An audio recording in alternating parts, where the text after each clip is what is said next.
There is a sound that a valley full of water makes, and anyone raised in Sword Dale could tell you what it was without lifting his head from his work.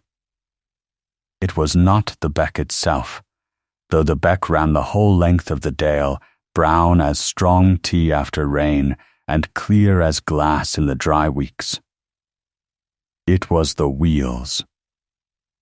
9 of them, from the great breastwheel at Averholt Low Mill under the churchyard wall, to the little overshot at Dyke End that turned a fulling stock and nothing else, and each one of them made a slightly different note, so that a man walking down the Dale Road on a still morning could tell you where he was with his eyes shut.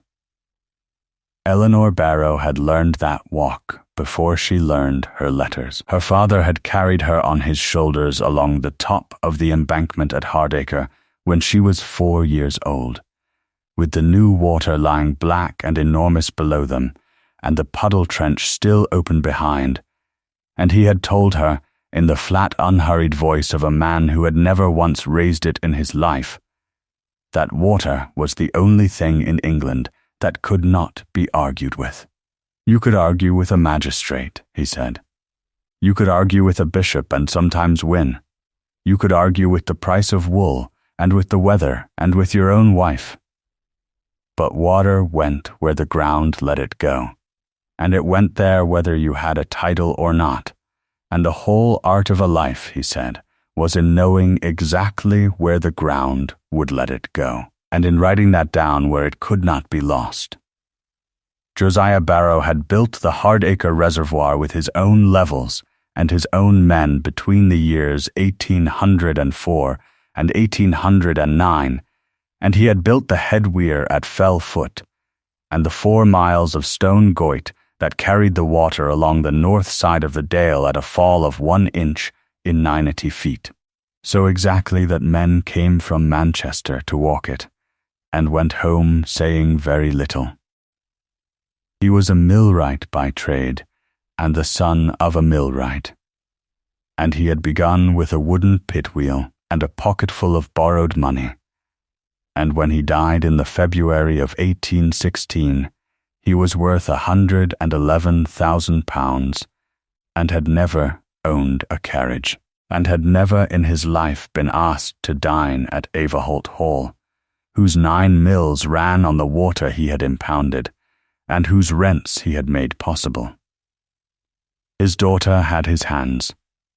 She was 24 years old in the spring of 1817, black-haired, pale, with dark blue eyes set rather deep, and a way of going very still before she spoke, and a small white scar across the pad of her right thumb, where a pricking awl had gone through it when she was 11, and helping to lay out a wheel shroud on the shop floor. She was not a beauty in the way the Dale understood beauty. She was something the Dale had no word for at all, because the Dale had never had to make a word for a woman who could run a line of levels for 1.25 miles and close it within half an inch.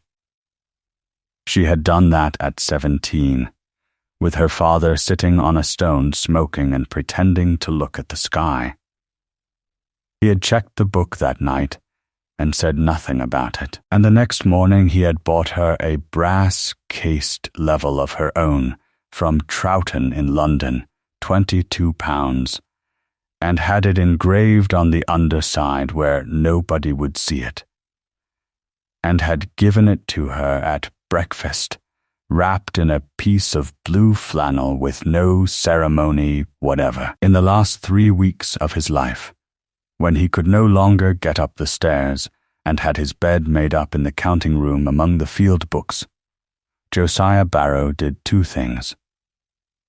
The first was to send for Mr. Ambrose Sowerby, attorney of Settle, a small dry man of 60 with ink on his cuffs and no London manner about him at all, and to keep him at the house for 11 days. The second was to agree to the marriage of his only child to Julian Rossiter, 6th Duke of Averholt, whose family had held the Dale since the reign of Henry VII, and who was, in that particular February, £94,000 in debt to a syndicate of London bankers who had begun to speak of foreclosure in a way that was no longer polite. The Dale said, when it heard, that the millwright had bought his girl a coronet. The Dale was wrong, but the Dale was not to know that, and Eleanor never told it. She sat with her father on the last clear evening he had, and he had the settlement draft on the counterpane, 41 folios of it in Sowerby's small, upright hand, and he turned it with one finger to the schedules at the back, and he said, "Nell, I have not been able to make him love thee, and I would not know how to go about it, if I could. But I have made it so that thou canst never be put out of doors, and I have made it so that if ever he uses thee ill, the remedy is in thy own hand and no man's else, and it is a remedy he will not see coming, because the men he pays to read do not read what they think is beneath them. Learn thy own settlement," he said. "Learn it as I taught thee to learn a section. Do not use it in temper. Water is patient. Nell, be patient with it." She said she would. He died on the 9th of February at about 4 in the morning, and the wheels went on turning down the dale, and she was married in the April of the following year in the chapel at Averholt, with 11 people present, and the Duke of Averholt did not look at her once during the service, except when the ring required it. She had known what she was. She had thought, in the honest and rather frightening way she had of thinking about herself, that knowing what she was would be enough to carry her through it. She was to be the money.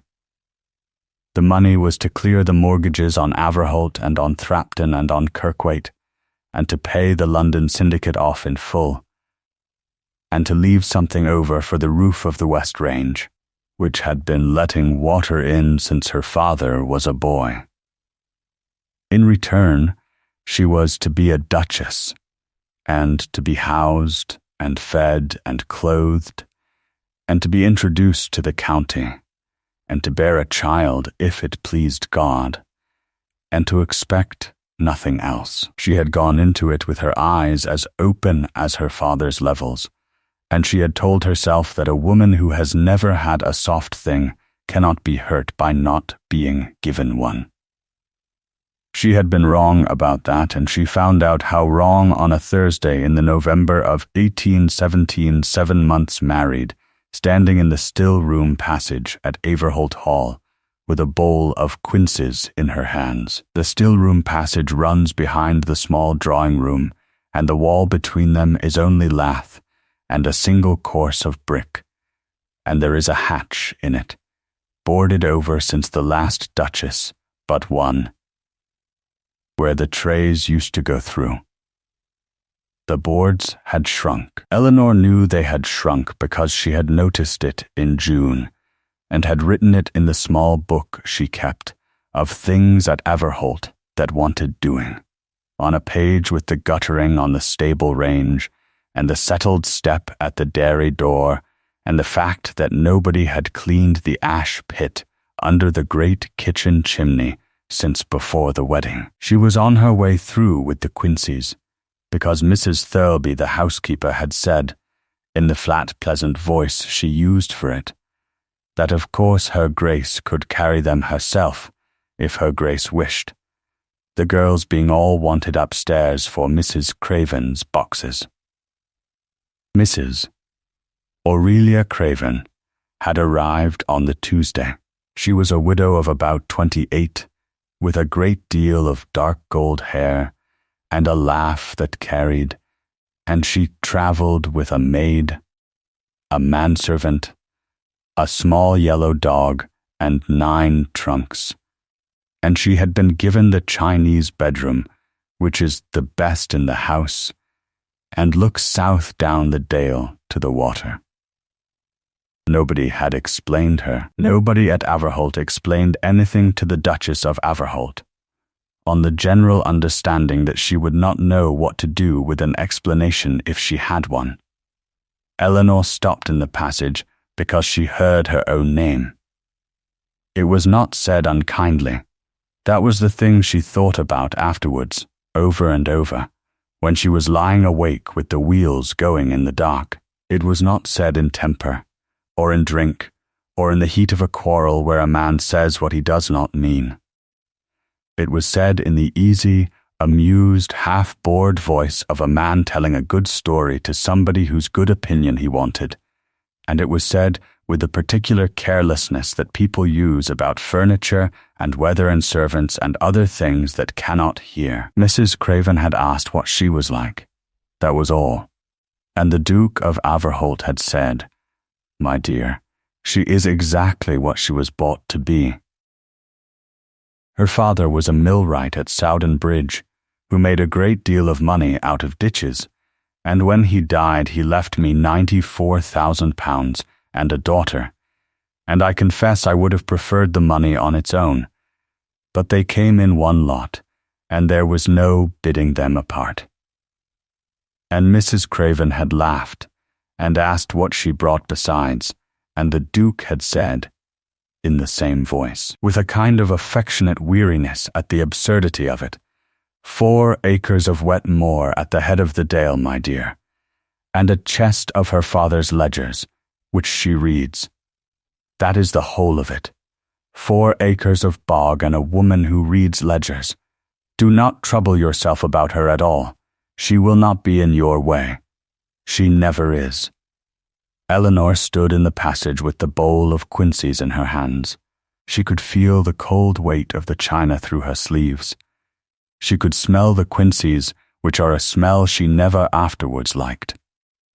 She could hear Mrs. Craven saying, in a voice of soft, delighted horror, that it was too cruel of him, that she was sure the poor creature was quite worthy, and the Duke saying, comfortably, that she was worthy, that she was the most worthy woman in the West Riding, that she had all the virtues, and that he found her about as companionable as a well-kept account book, and that he was very grateful to her, and would remain so, and that was that. She did not drop the bowl. She thought about it. She stood there and considered, quite cool in the part of her mind that had run 1.25 miles of levels at 17, exactly what would happen if she let the bowl go on the flags.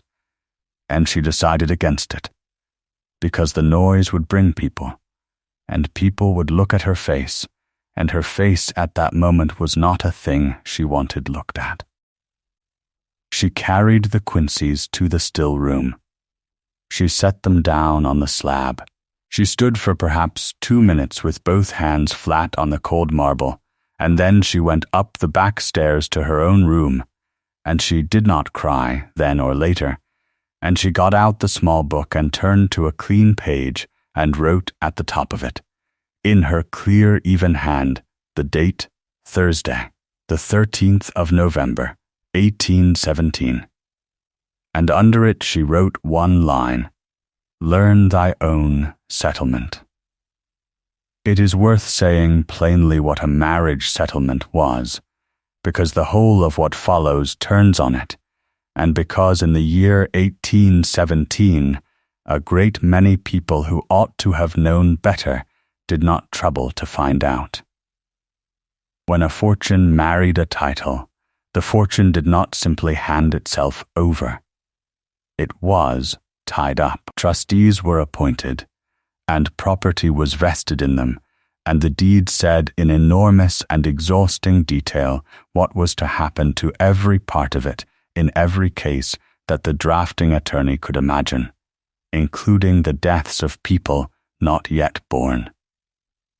The bride's father, if he was a careful man, used the settlement to make certain that whatever else went wrong, his daughter would not end her life in a back bedroom in Bath on £40 a year. That much was ordinary. Every good attorney in England did that much. What Josiah Barrow had done was not ordinary, and it had taken Mr. Ambrose Sowerby 11 days at a dying man's bedside to get it right. The settlement of Rossiter and Barrow, executed the 6th of April 1817, ran to 41 folios and had 4 schedules. Schedule A was the money, £94,000 in the 3% and on mortgage, to be applied in the manner therein directed, which is to say to the paying off of the Duke's debts, and everybody had read Schedule A with the greatest attention. Schedule B was the jointure and the pin money, £400 a year for her separate use, which everybody had read and thought generous of the old man to keep so modest. Schedule D was the usual dreary catalogue of powers of appointment among children, and Schedule C, 16 folios of it, was headed, in Sowerby's small upright hand, a schedule of certain hereditaments A&D water rights in the townships of Sordon, Hardacre, Greetle, A&D Kirkwaite, conveyed to the said trustees to the sole A&D separate use of the said Eleanor Barrow, her heirs A&D assigns for ever, free from the control debts A&D engagements of her intended husband. Mr. Galt of Galt and Petrie of Lincoln's Inn, who acted for the Duke of Overholt, had read Schedule C in the way a London solicitor reads 16 folios of country conveyancing about ditches at 11 o'clock at night, with a client waiting on the money. He had run his eye down it. He had seen the words moor, bog, waste, allotment, hillside, and the acreage, which was 4 acres and 11 perches, and he had seen no house, no farm, no wood, no mineral, no advowson, and no tithe, and he had written in the margin of his own attendance note, in pencil, the words Barrow's own sentimental patch, worthless, no objection, and he had charged 6 guineas for the reading of it, and he had gone to bed. What Schedule C actually conveyed was this: all that piece of moorland at Hardacre, containing 4 acres and 11 perches, being the site of the reservoir embankment, the puddle trench, the bywash, the valve house, and the shaft, and all that reservoir of water thereon impounded, together with the bed and soil thereof, and all that headweir at Fellfoot, with the wing walls and apron thereof, and all that goit or watercourse leading there from along the north side of the said dale, being 4 miles and 30 chains in length, with the banks, sluices, hatches, waste gates, catch pits, and accommodation bridges thereato belonging. And, in words that Sowerby had taken from an old award of the reign of Charles II and polished up for the purpose, all rights of penning, impounding, storing, diverting, measuring, letting, granting, licensing and withholding the waters of the Sordenbeck and its tributary streams above the parish boundary at Soden Bridge, and all rents, reservations, license fees, fines and arrears now or hereafter payable in respect thereof. 4 acres and 11 perches of wet moor. And the water that 9 mills ran on. The Duke of Overholt owned the mills. He owned the buildings, the wheels, the machinery, the mill houses, the dye works, the dams below the weir and the goods in the warehouses. He did not own 1 drop of the water that came down the Goyt to turn them, and he never had. His grandfather had not owned it either. His grandfather had been a proud, poor, obstinate man who had refused to find £11,000 towards the reservoir scheme in 1804, on the grounds that a millwright from Sowden Bridge had no business telling a duke where to put a bank of clay, and Josiah Barrow had raised the money elsewhere, from 4 Leeds cloth merchants and a bank at Skipton, and had built it himself, and had taken the water rights in his own name, because it was the only security his backers would accept. And then, being a practical man, he had granted the Averholt estate a license to take water for the 9 mills, dated the 1st of May 1809, terminable by 12 months' notice on either side, at a rent of £240 a year for each wheel then or thereafter set going. £240 a wheel. 9 wheels, £2,160 a year. It had been paid, punctually and without comment, from 1809 until the Michaelmas of 1812. And then it had stopped. Eleanor Barrow found all of this out over the 4 months between the 13th of November 1817 and the 2nd of March 1818. And she found it out alone, and she told nobody at all. She began the morning after the Quinces, and she began, as her father would have begun, by finding out what she was standing on. Averholt Hall has a muniment room over the old buttery, a stone chamber with a barrel vault and 1 small window, and an iron door that had been painted 11 times, and it held 400 years of the Rossiter family's papers in oak presses, and it was, when she first got into it, an inch deep in dust and mouse dirt, and had a dead jackdaw in the fireplace. She asked Mrs. Thirlby for the key, and was told, pleasantly, that Mr. Havercroft the agent kept the muniment keys, and would not care to have them disturbed. She asked Mr.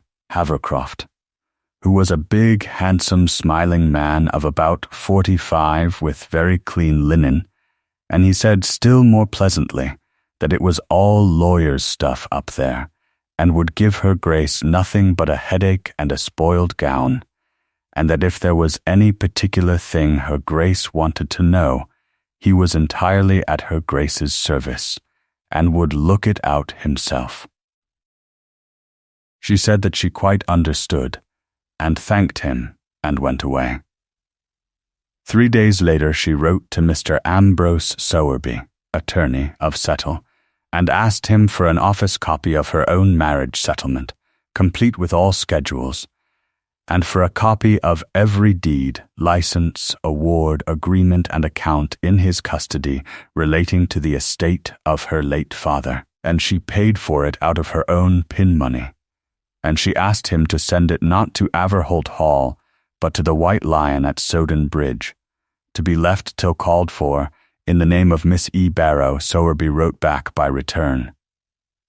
His letter was 11 lines long, and it began, Madam, I have waited 20 months for this, and had begun to fear I should wait forever. It ended, I shall bring it myself. He came on the 29th of November. A raw day, with the first real snow lying in the walls, and they sat in the parlour of the White Lion with the door shut, and a fire that smoked, and he put on the table a japanned tin box, and in the box was the office copy of the settlement in 41 folios, and the license of 1809, and the Hardacre subscription deed, and the enclosure award for Sorden and Hardacre moors of 1802 with the plan folded in the back, and a bundle of receipted demands for water rent tied with green tape, and her father's own field books, 11 of them, in their black oilskin covers, with the levels of the embankment run every spring from the year it was finished. He watched her open the settlement at Schedule C. He was a dry man, and not given to display, but he had known her since she was a child in a pinafore, sitting on the counting-house steps, and he told his wife afterwards that he had never in 40 years of practice enjoyed 11 minutes so much as he enjoyed those. She read it once through without stopping. She went back to the top and read it again with her finger moving. She got out a sheet of paper and copied the operative words in her own hand, which was a thing she always did with anything that mattered, because her father had taught her that you do not truly know a document until you have written it out. Then she sat back and looked at the fire for a while.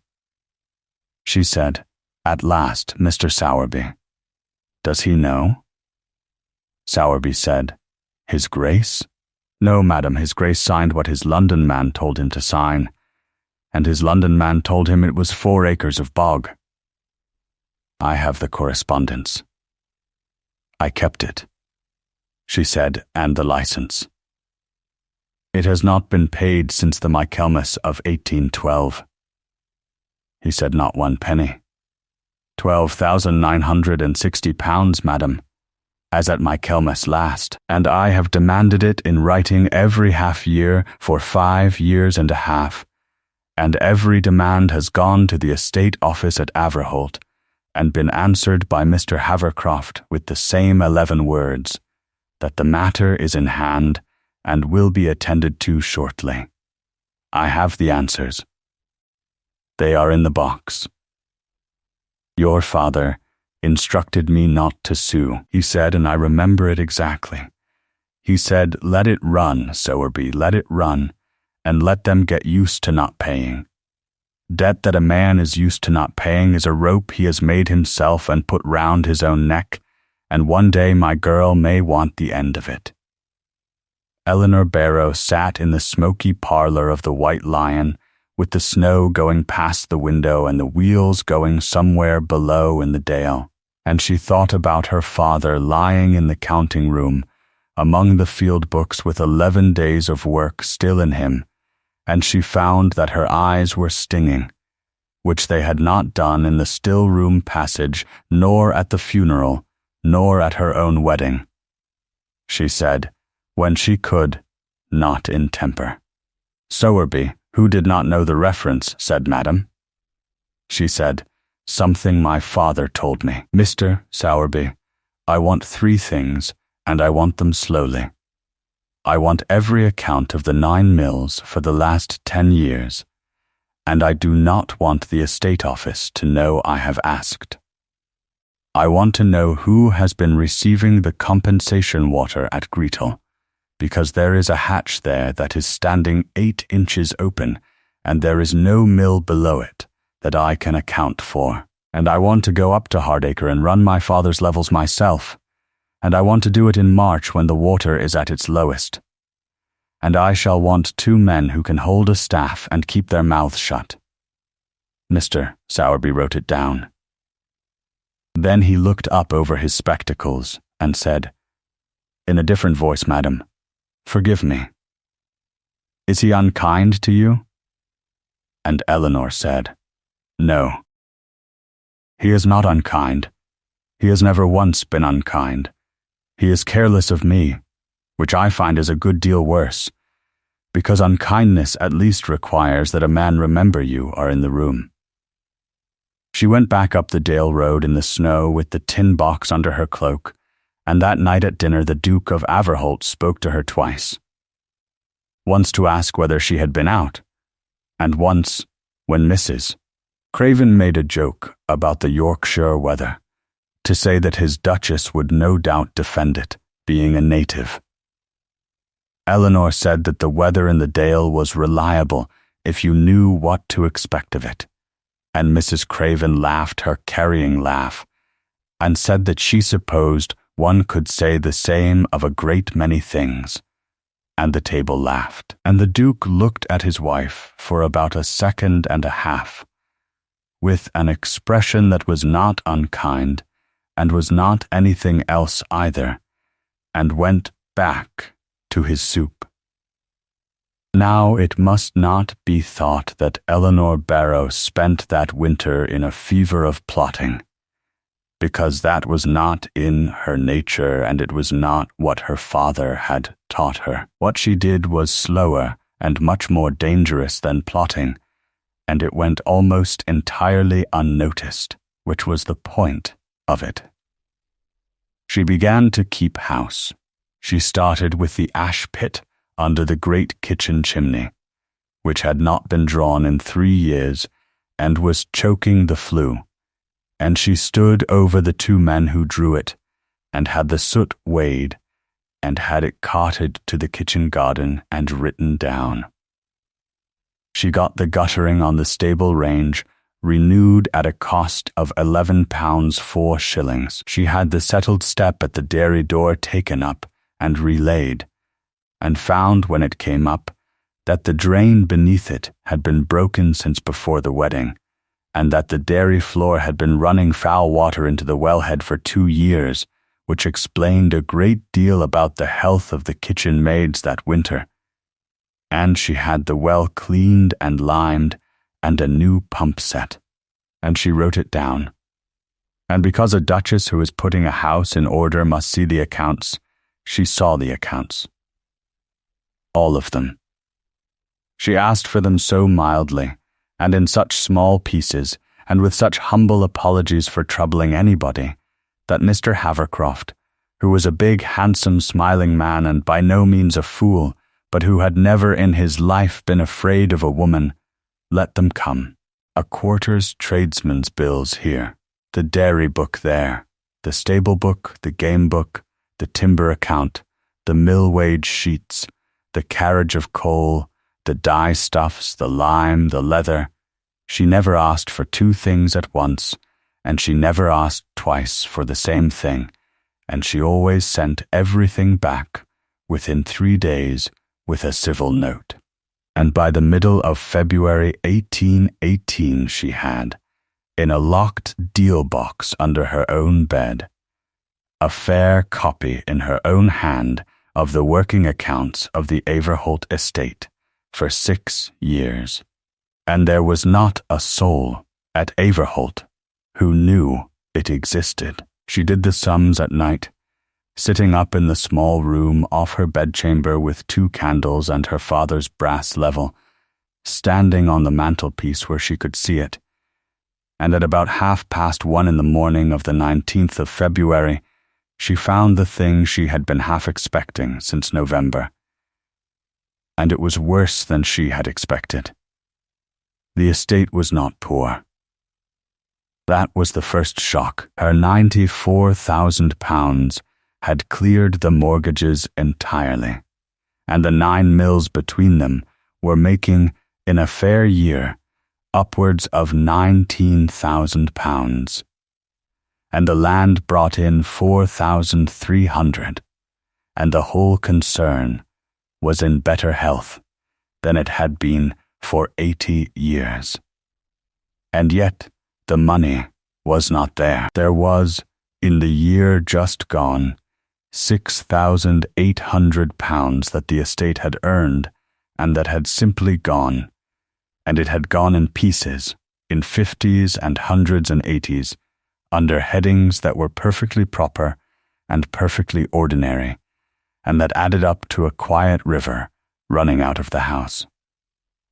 Repairs to the Hardacre embankment, £480, paid to Bromhope and Son of Otley.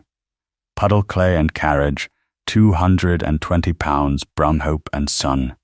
Renewal of the bywash coping, £310, Bromhope and Son. Rebuilding of the valve house roof, £985, Bromhope and Son. Year after year, 6 years of it, £3,940 in all, paid out for work on the reservoir. And Eleanor had walked the reservoir embankment in October, because she walked it every October the way her father had, and she had seen no new coping on the bywash, and no new roof on the valve house, which still had the same slates with the same 3 missing over the shaft that had been missing when she was 19. And there was a second thing, smaller and stranger. Compensation water, sold at Greetle Hatch to the Sword and Bleach and Dye Company, £440 a year, receipts paid direct to the estate office, and entered in a memorandum book, not in the main account. The Sword and Bleach and Dye Company had been formed in 1813. It had 3 proprietors. One of them was a Leeds merchant, one was a solicitor at Skipton, and one was Mr. Silas Havercroft. She sat looking at that for a long time. Then she took a fresh sheet and began at the top, a new page in a new book, and she wrote the heading that would be at the top of every page of it for the next 8 months, Schedule of Water, and under it she wrote, in her clear, even hand, the first entry: The water is not his. It has never been his. He does not know. It would be pleasant to record that she then went to her husband and told him. She thought about it. She thought about it for 11 days, and she got as far, one evening in the library, as saying, Your Grace, may I speak to you about the Hardacre Reservoir? And the Duke of Averholt, who was writing a letter and who did not look up, said, with perfect good humor, Havercroft's province, my dear. Do not let him bore you with it. He can talk about clay for an hour and a half. She said, It is only that I have been up there, and I think the bank is not right. And he said, still writing, still pleasant, in the voice that a man uses to a child who has come to tell him about a bird in the garden, then it will be seen to. Havercroft has a great deal of money out of me for that bank every year, and I dare say he earns some of it. Nell, be a good creature and ring for candles.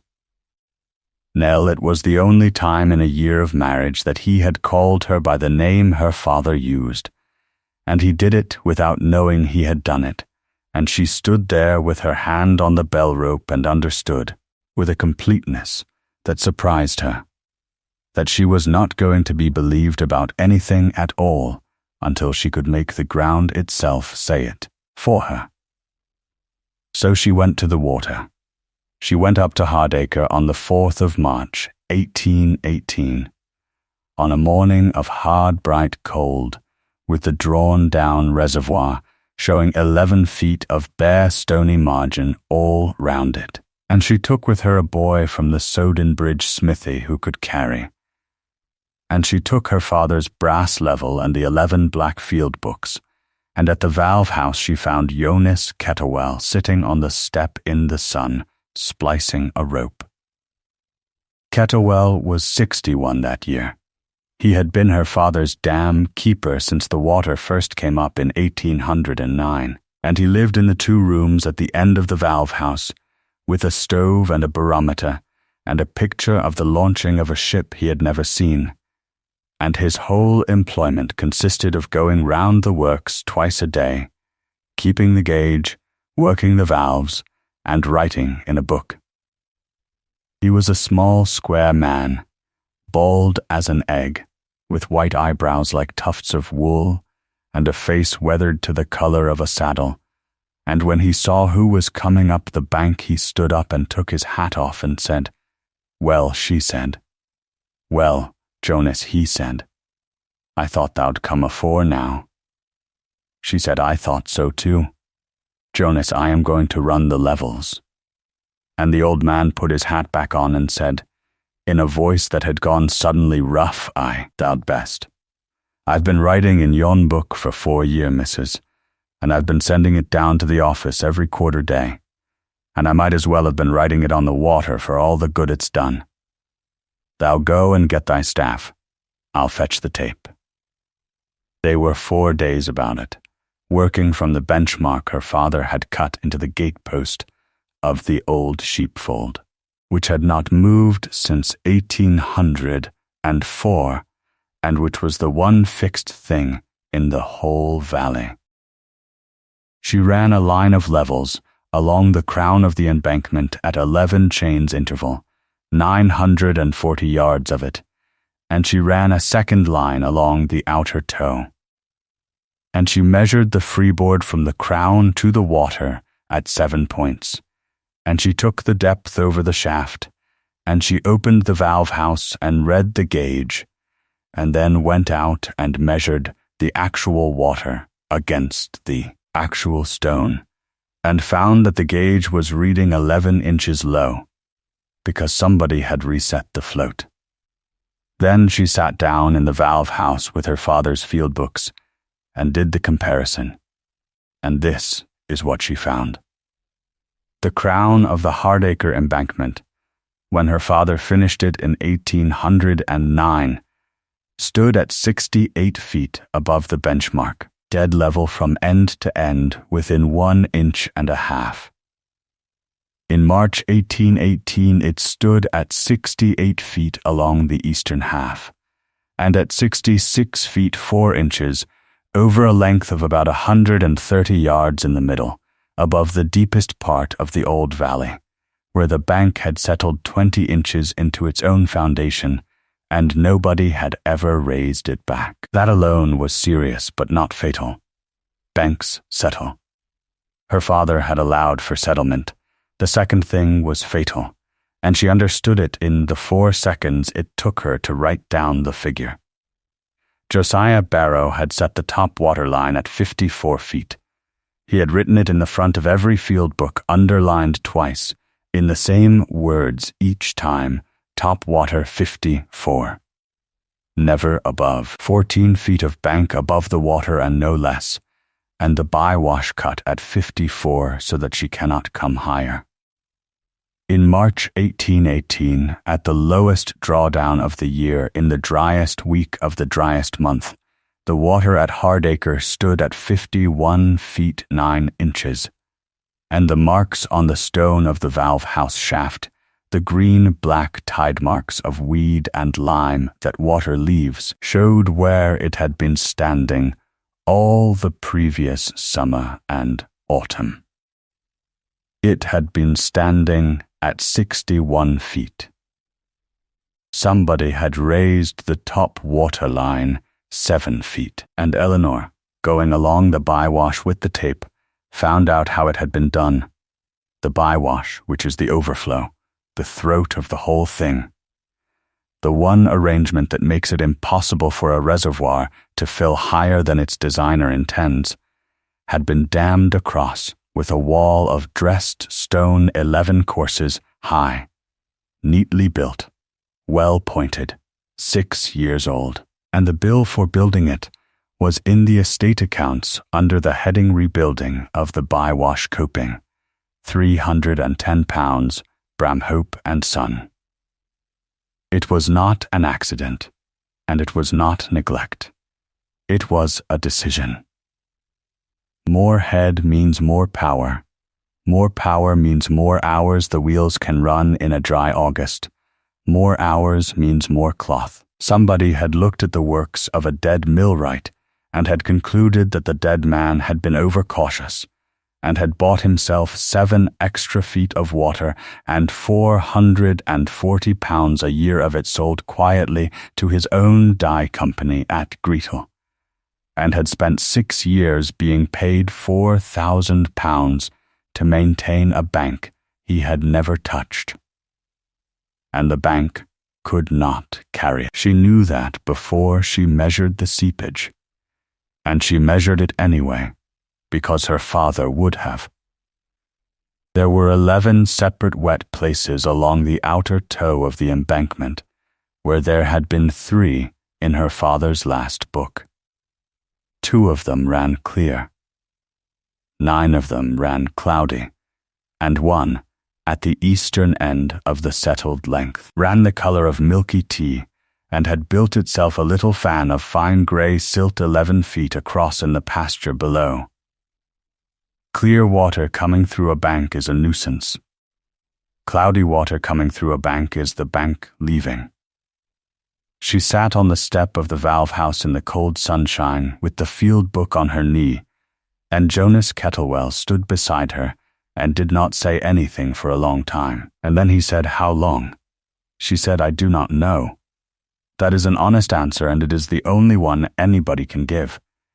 If we have a dry summer and an easy back end, years, if we fill her to 61 again, and then take a wet October on top of it, and the bywash cannot pass the flood because there is a wall built across it, Then the water goes over the crown at the low place. And once it goes over the crown, Jonas, the whole of that 130 yards will be gone inside of an hour. He said, And below?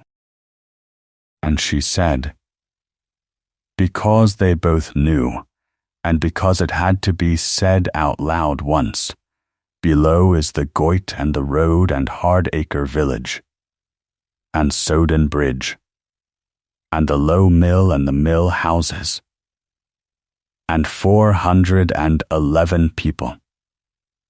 They walked down the length of it together, and looked at the wet places. At the milky one, Kettlewell got down on his knees, and put his hand in it, and brought up a palmful of grey grit, and held it out to her flat, the way a man shows a horse something, and said, That's not off the moor, missus.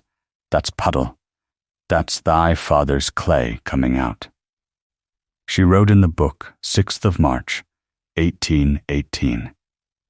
Puddle in the seepage at the east end of the settled length, sample taken.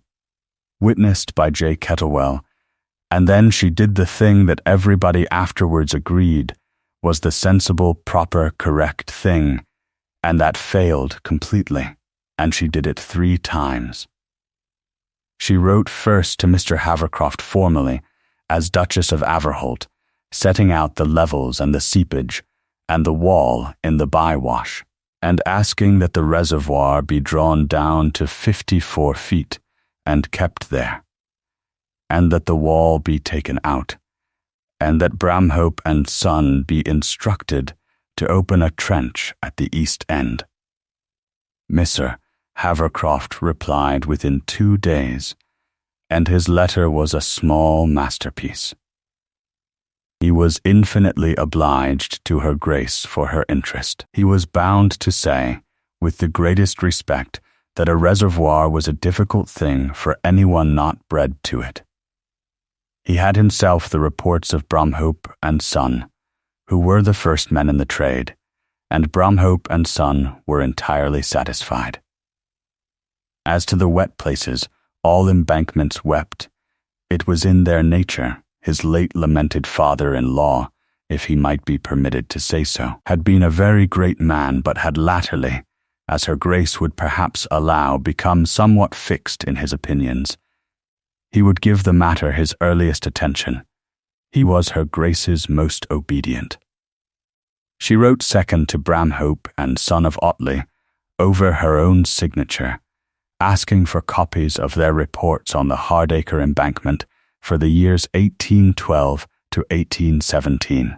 Bramhope and Son replied, in a letter that she kept for the rest of her life and that eventually hung framed in the estate office, that they had never at any time been engaged upon the Hardacre embankment, that they had had no dealings whatever with the Averholt estate since the year 1811, when they had supplied 4 sluice gates, and that they would be much obliged to know in what connection her Grace had seen their name. And third, on the 29th of April, she went to her husband. She chose her time. He had come in from riding, and he was in a good humour, and Mrs. Craven had gone into Harrogate for 3 days, and the library fire was lit.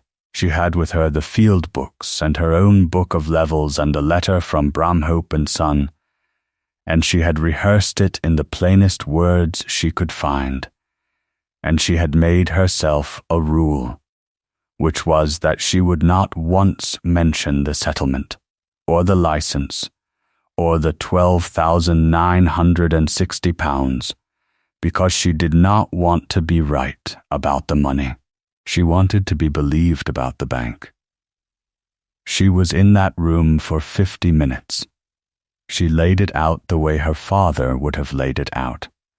The benchmark first, then the crown, then the settlement of 20 inches, then the top waterline and the 7 feet, then the wall and the bywash, then the 11 wet places and the 9 cloudy ones, and the puddle in the silt, then the £4,000 of repairs, and the letter from Otley. She did not raise her voice, and she did not accuse anybody of anything.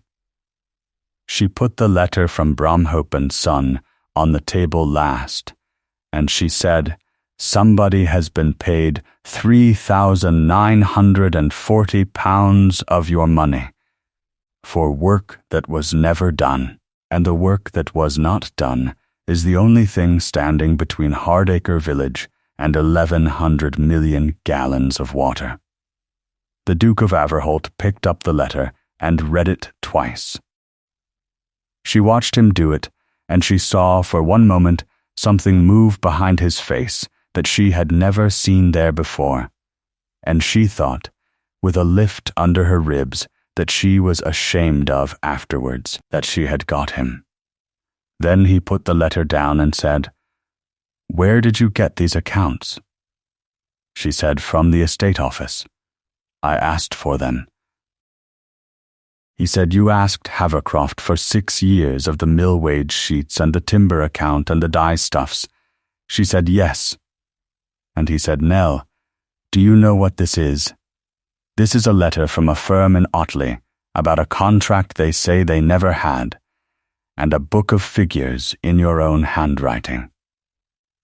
That is all it is. Havercroft has served this house 11 years. He had my father's confidence, and he has mine, and he is the only reason there was anything left to save when your money came, and you have gone behind him into his books, in his own office, and copied them out at night like a clerk. And now you come to me and tell me he is a thief." She said, "I have not said he is a thief. I have said the bank is unsafe. The bank does not care who is a thief." And the Duke said the sentence that she carried about with her for the next 6 months like a stone in a shoe. And he said it not cruelly, but with a kind of tired, exasperated fondness, standing with his back to the fire in his own library in his own house. "Madam, you have a very good understanding, and it has nothing to occupy it, and I blame myself for that. Keep your books if it pleases you. Other women keep cats. But you will not, I think, tell an engineer his business, nor a duke his, and you will not go into my agent's accounts again." Eleanor gathered up her father's field books, one after another, and squared them and put them under her arm. She said, "Very well.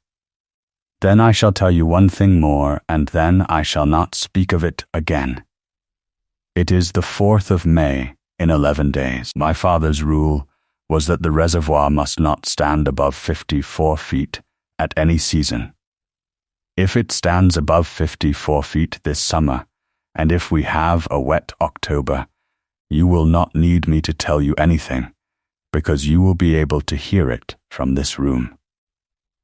And she went out, and she shut the door quietly, because she was not a woman who slammed doors, and the Duke of Averholt stood by the fire feeling, for reasons he did not examine, considerably worse than he had expected to.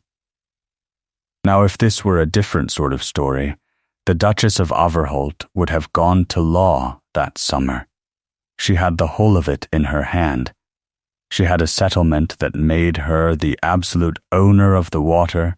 She had a license terminable on 12 months' notice. She had £12,960 of arrears.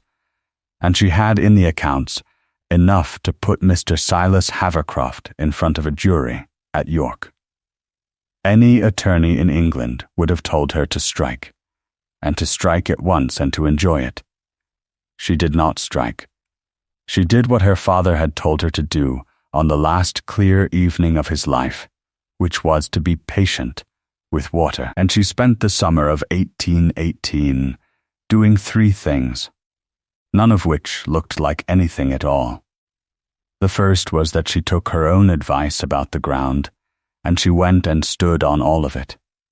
Between May and September she walked, or rode on an old grey cob nobody wanted, every foot of the works, and every one of the 9 mills. She went at 7 in the morning, when the mills were starting, and she went alone, and she wore a plain dove grey wool gown, and a high white linen collar and stout black boots, and she carried a leather satchel with the book in it.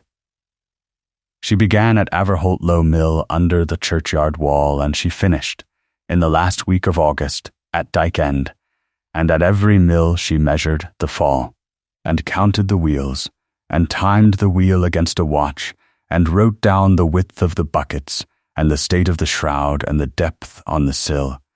And she asked the millwright, and she asked the engine tenter, and she asked more than once the 11-year-old girls who ran under the frames, and she wrote down what they told her.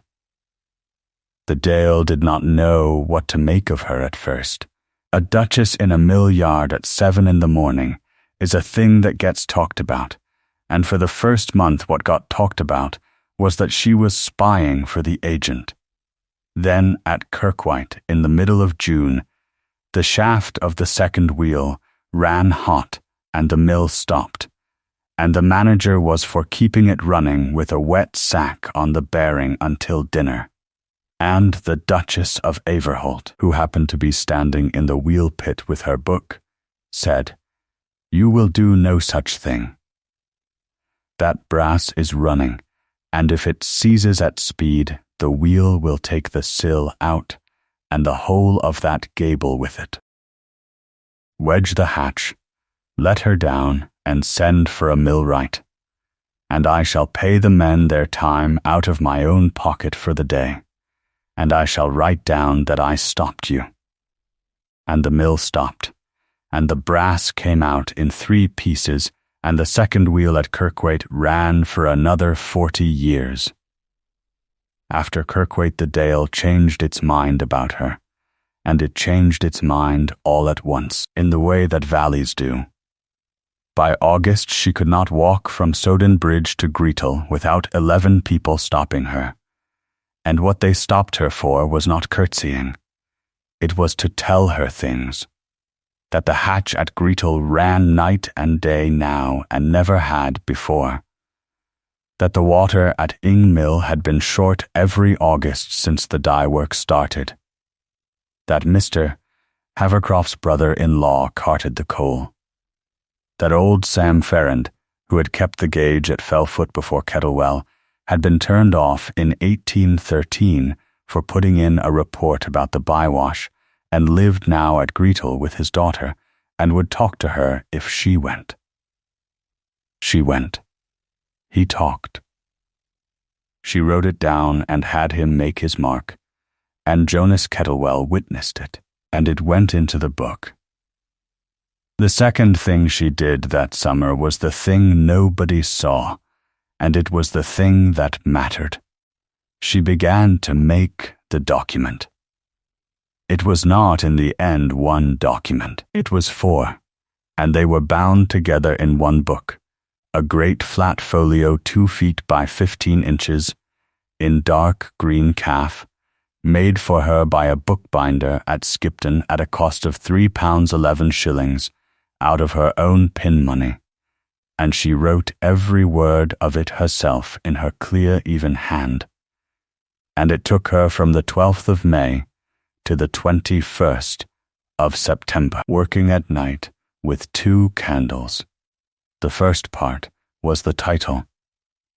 22 pages of it, setting out, in order, the enclosure award of 1802 by which the moor at Hardacre was allotted, the subscription deed of 1804, the conveyances, the award of the reign of Charles II, from which the rights of penning and impounding descended, and finally Schedule C of the settlement of April 1817, copied entire, with a certificate of the office copy signed by Ambrose Sowerby.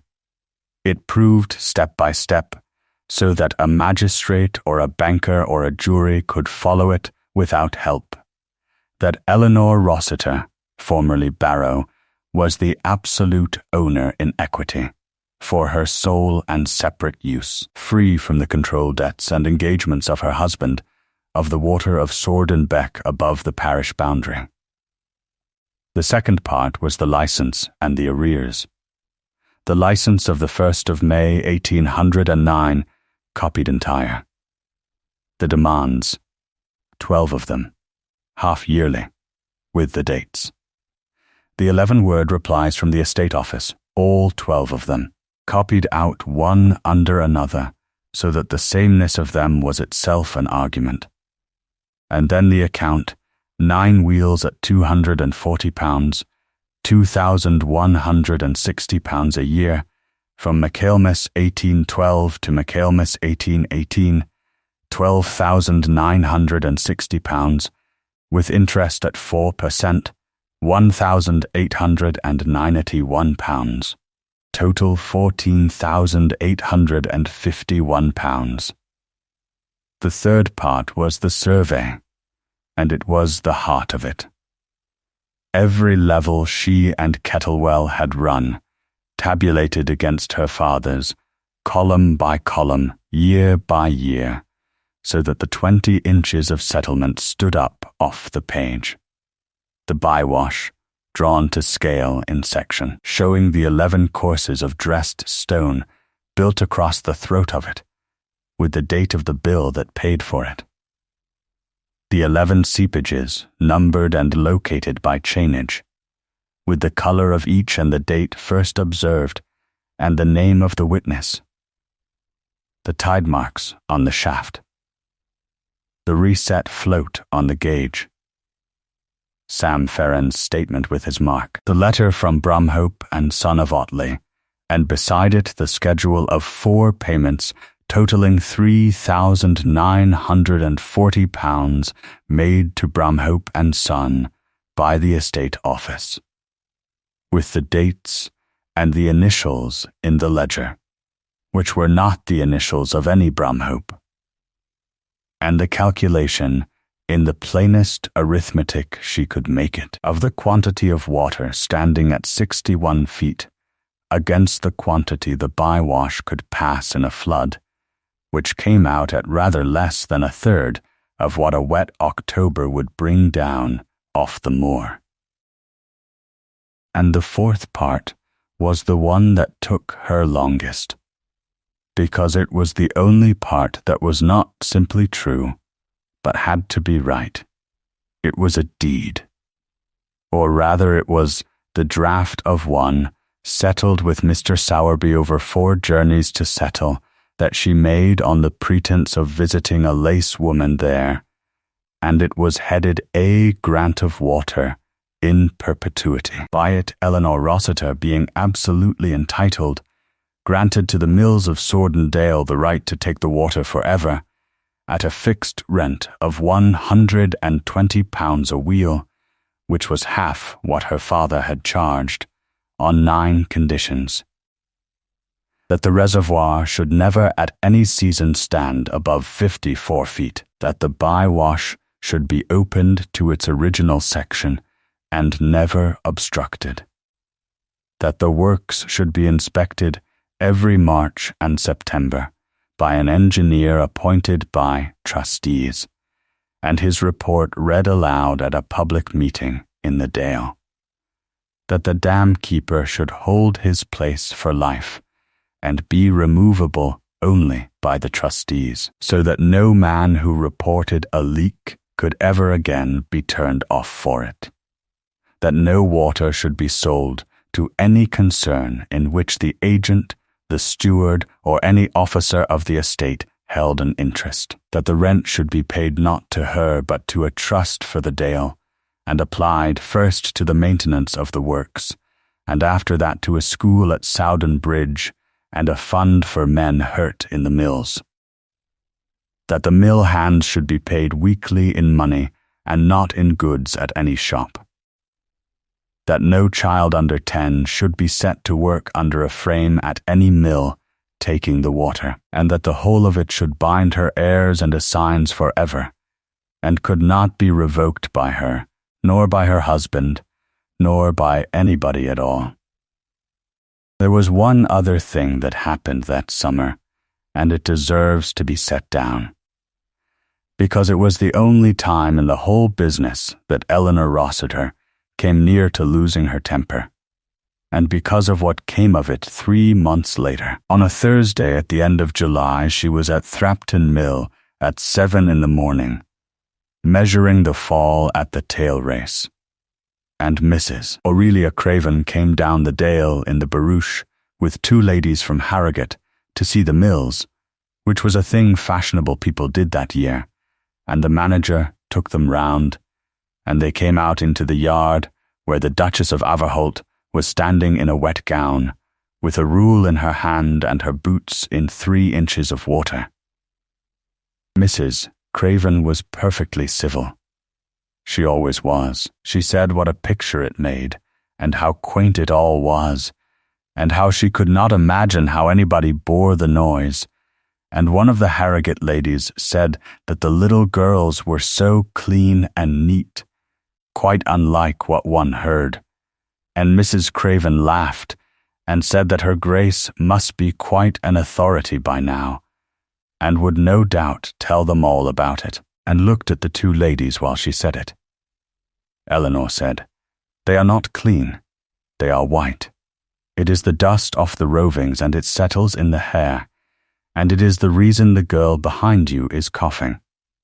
Her name is Hannah Bracewell, and she is 11, and she stands under that frame from 6 in the morning until 7:30 at night, with 2 hours off, and she has done it since she was 8, and she cannot read her own name. She earns 2 shillings and 9 pence a week, and her mother is a widow, and her father was drowned in a wheel pit at Hollands in 1814, and there was no fund to pay anything to anybody, and there ought to have been. I know the noise is disagreeable. There are 400 people in this dale who have gone deaf in it, and there is not one of them who would thank you for saying so." Nobody said anything for a moment. One of the Harrogate ladies, who turned out to be a better woman than the company she kept, went the colour of a beetroot, and said, quietly, that she had not thought of it in that way, and asked what could be done, and Eleanor said, truthfully, that she did not yet know the whole answer, but that she knew 4 parts of it, and one of them was a school. Mrs. Craven, who had been made to look small in front of 2 people whose good opinion she wanted, did the thing that idle people do, which was to make a joke of it in the carriage on the way home, and then to make a better one at dinner. And that was how there came to be, at the Averholt table on the last evening in July, in front of 11 guests, a very amusing account of how the Duchess of Averholt had stood in 3 inches of water and lectured a party of ladies on the coughing of a mill child. They laughed. Not everybody, but enough. And the Duke of Averholt laughed too, and then, halfway through his own laugh, stopped because he had happened to look down the table at his wife. She was not distressed. That was what he saw, and what he could not afterwards get out of his mind. She was sitting perfectly straight with her hands in her lap and her face composed, listening to 11 people laugh at her, with the mild, attentive expression of a woman waiting for a report to be finished so that she could ask a question about it. And it came to him with a sort of cold drop in the stomach that this was what she looked like, because it was what she was used to, and that she had looked exactly like that on the other side of a lath wall in November, and that she would go on looking like that for the next 40 years at his table if nothing changed, and that she would not once complain. He did not do anything about it that night. He was not yet the sort of man who did anything about anything. But he asked when the guests had gone, in the hall, awkwardly, whether there really was a child at Thrapton who could not read her own name, and Eleanor said, Hannah Bracewell, and there are 211 more like her between here and Dyke End, and I have counted them. And he said, You have counted them. And she said, Yes, of course, and went up to bed. The school at Soden Bridge, when it opened in the June of 1819, had 31 children on the first morning. Hannah Bracewell was one of them, and she was 12 by then, and she learned to read in 11 weeks, and in 1829, at the age of 22, she was appointed the second mistress of it, and she signed the register in a clear, even hand that anybody who had seen the Green Book would have recognized at once, because she had been taught to write by copying it. Mr. Sowerby, reading the 9th condition, took his spectacles off and polished them for rather a long time. Then he said, Madam, do you understand that you are giving away, in perpetuity, an income of £1,080 a year that is yours absolutely, and that you could instead have the whole 2,160 and put it in your own pocket, and that no court in England would say a word to you? And Eleanor said, Mr. Sowerby, my father took the water because it was the only security his backers would take, and he charged the estate a rent, because a right that is never exercised is a right that goes to sleep. He did not take it to be rich on. He was rich already. The water went down that dale before there were Rossiters in it, and it will go down when there are none, and I am not going to spend my life being the woman who owns the rain. I want it settled so that it cannot be moved again, by me, or by him, or by anybody who comes after either of us and has a clever idea. Sowerby put his spectacles back on and said, Then we had better make it very tight indeed, and it will take us until September. The third thing she did that summer was the smallest and the strangest, and she did it on the 10th of June, and it was this. She had a second key cut. The valve tower at Hardacre has a chamber at its foot, and in the chamber are the 2 great screw valves that let the water out of the reservoir into the Goyt. And above them, on the platform, is the shaft of the scour valve, which is the one nobody ever uses, because the scour valve does not feed the mills. The scour valve empties the reservoir. It goes out through the bottom of the bank, through the old bed of the beck, and it will draw the water down at a rate of about 18 inches a day, and it is worked by a cross key of cast iron 4 feet across and weighing 41 pounds, and there had never been but one of them. Josiah Barrow had kept that key. When he died it had come to his daughter with the rest of his tools, and it hung, wrapped in sacking, on a nail behind the door of her old room at Soden Bridge, and she had it fetched up to Averholt in June, and she put it under her bed with the deal box. And then she went to the smith at Soden Bridge and had a second one cast from it, and paid £4.10 for it, and gave it to Jonas Kettlewell, and said, Keep it where the office cannot find it. There may come a day. Kettlewell said, There'll come a day. The summer of 1818 was dry.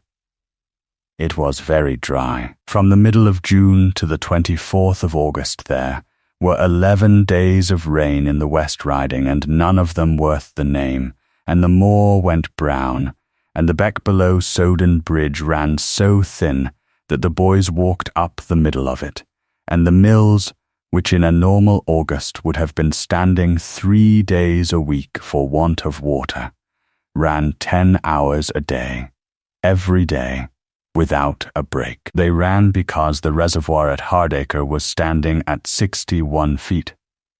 Mr. Havercroft's 7 extra feet carried the whole dale through the drought, and every mill manager in Sordon knew it, and said so, and the agent went about that summer with the pleasant, modest air of a man who has been proved right in front of everybody. At the Skipton Ordinary in July, he was heard to say that there had been a deal of nonsense talked about the old bank, and that his late lamented father-in-law, whom he honoured, had built for a wetter age. The Duke of Overholt, who heard about it, thought about his wife standing in the library with the field books under her arm, and felt a small, unwelcome twinge, and put it away. Eleanor said nothing. She had said she would not speak of it again, and she did not. She went up to Hardacre every Tuesday with her book. On the 28th of July, she recorded the 12th seepage, a new one, 40 yards west of the milky one, running cloudy from the first hour it appeared. On the 11th of August, she recorded that the fan of grey silt below the east end was now 19 feet across, and had killed the grass in it. On the 1st of September, she recorded that the milky seepage had increased from about a gallon a minute to about 4, and that Jonas Kettlewell had that morning found, at the outer toe, a hole the size of a man's fist from which the water came out turning, which is the thing that men who build banks are more afraid of than fire. She wrote to Havercroft. He replied that he was infinitely obliged.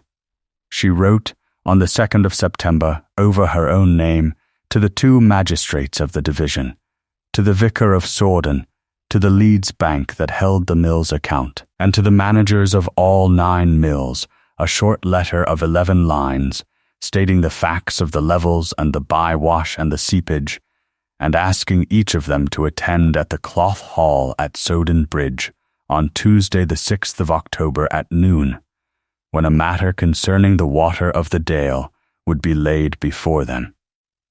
She sent the same letter to Mr. Galt of Galt and Petrie, of Lincoln's Inn. She sent it to Mr. Silas Havercroft. And she left one, sealed, on the breakfast table at Averholt Hall in front of her husband's place. The Duke read it. He turned it over. He said in a voice of genuine bewilderment, "What in God's name is this?" She said, "It is a notice of a meeting. You will find you have had one too, Mr. Havercroft, and the vicar, and both the magistrates, and Mr. Galt, and the bank, and every mill in the Dale." He said, "You have written to my bank?"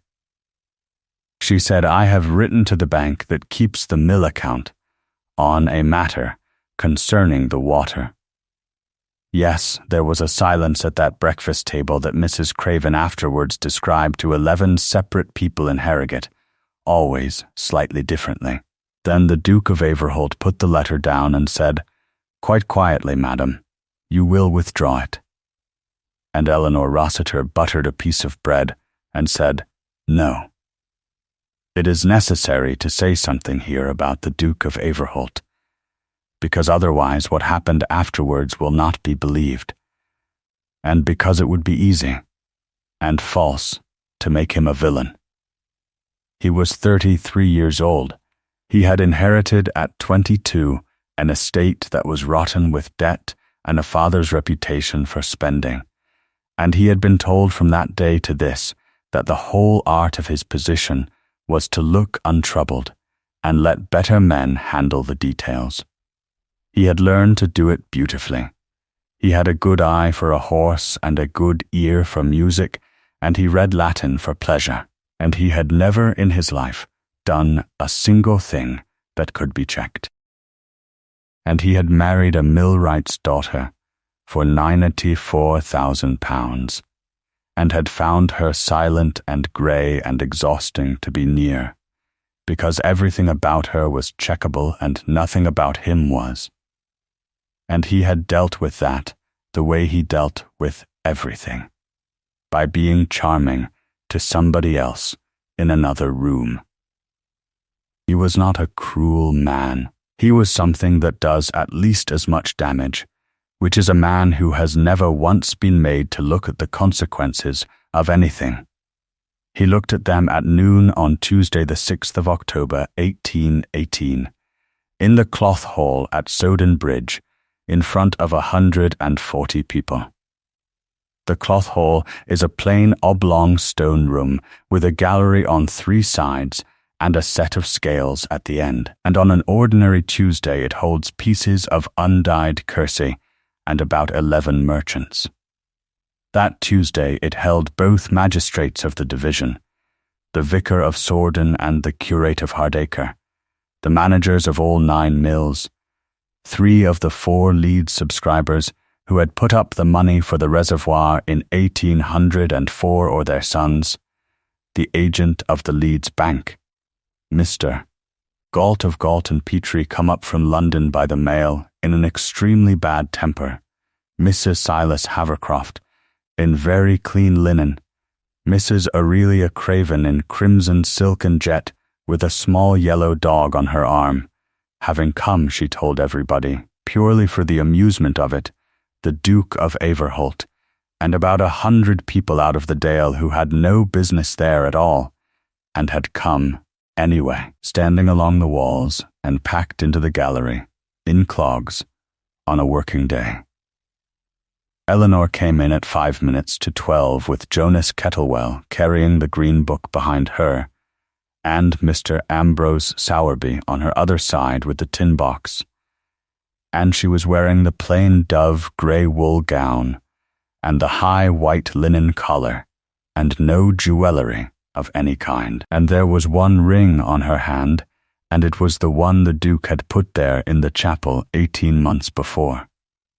She went to the long table under the scales and set the book down on it, and the noise in the hall went out like a candle.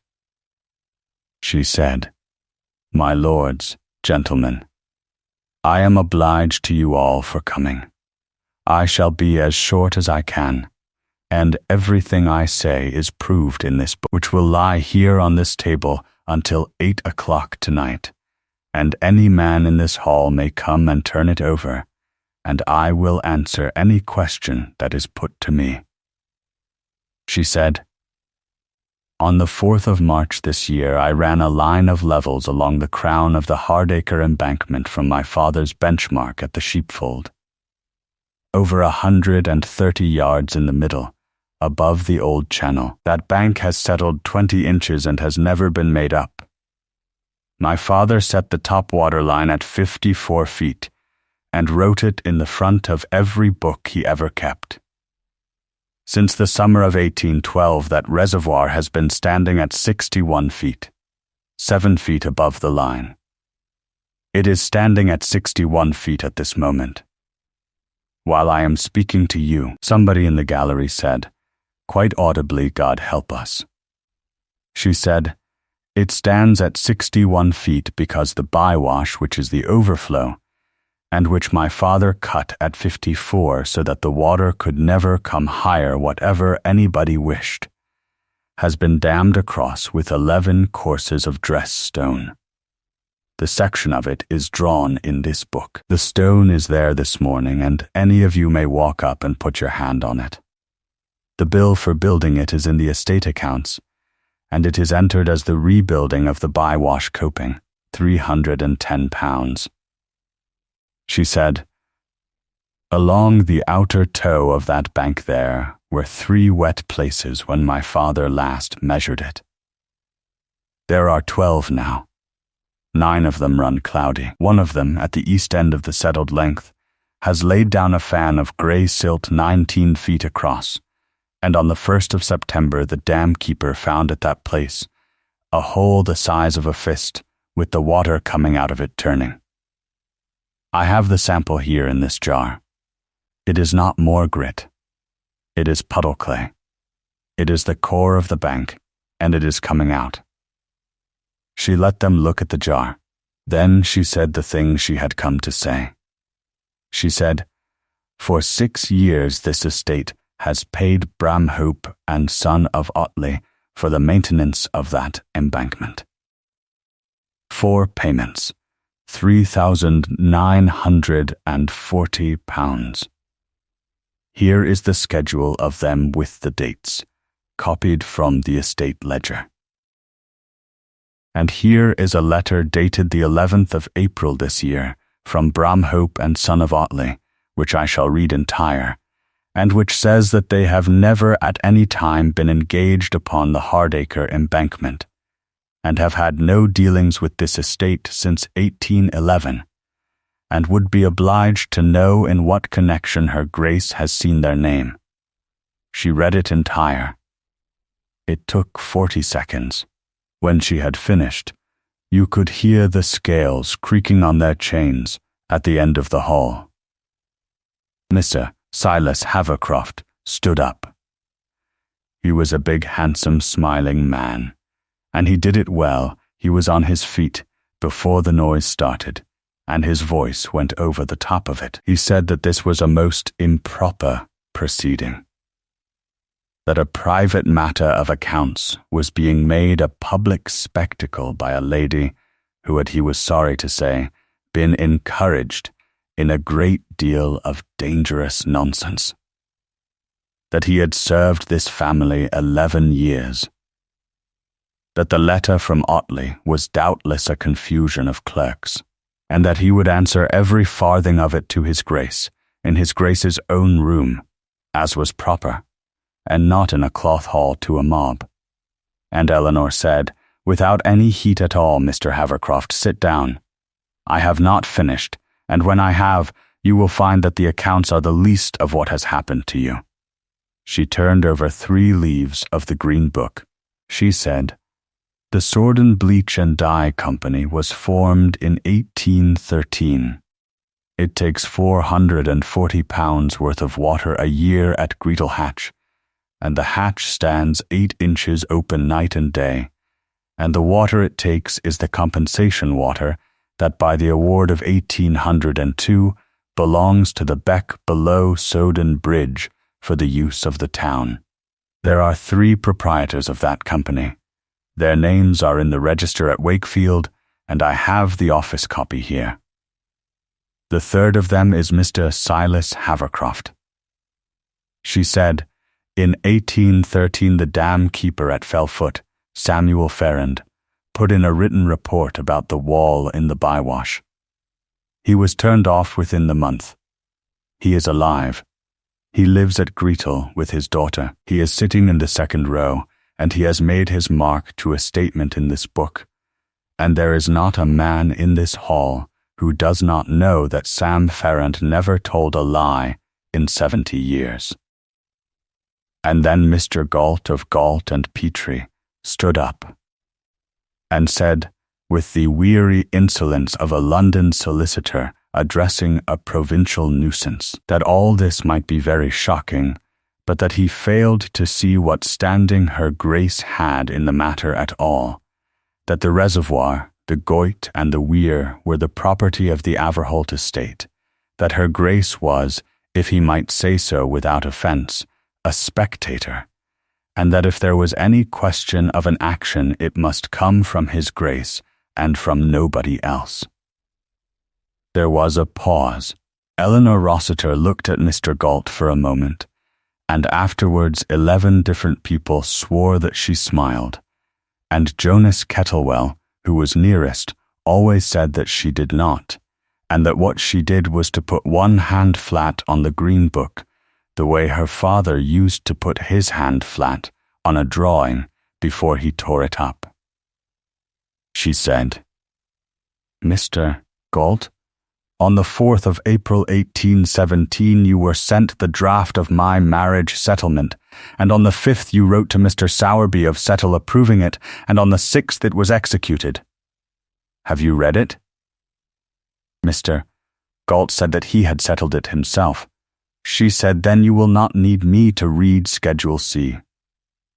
But I think everybody else here will, so you must forgive me. And Mr.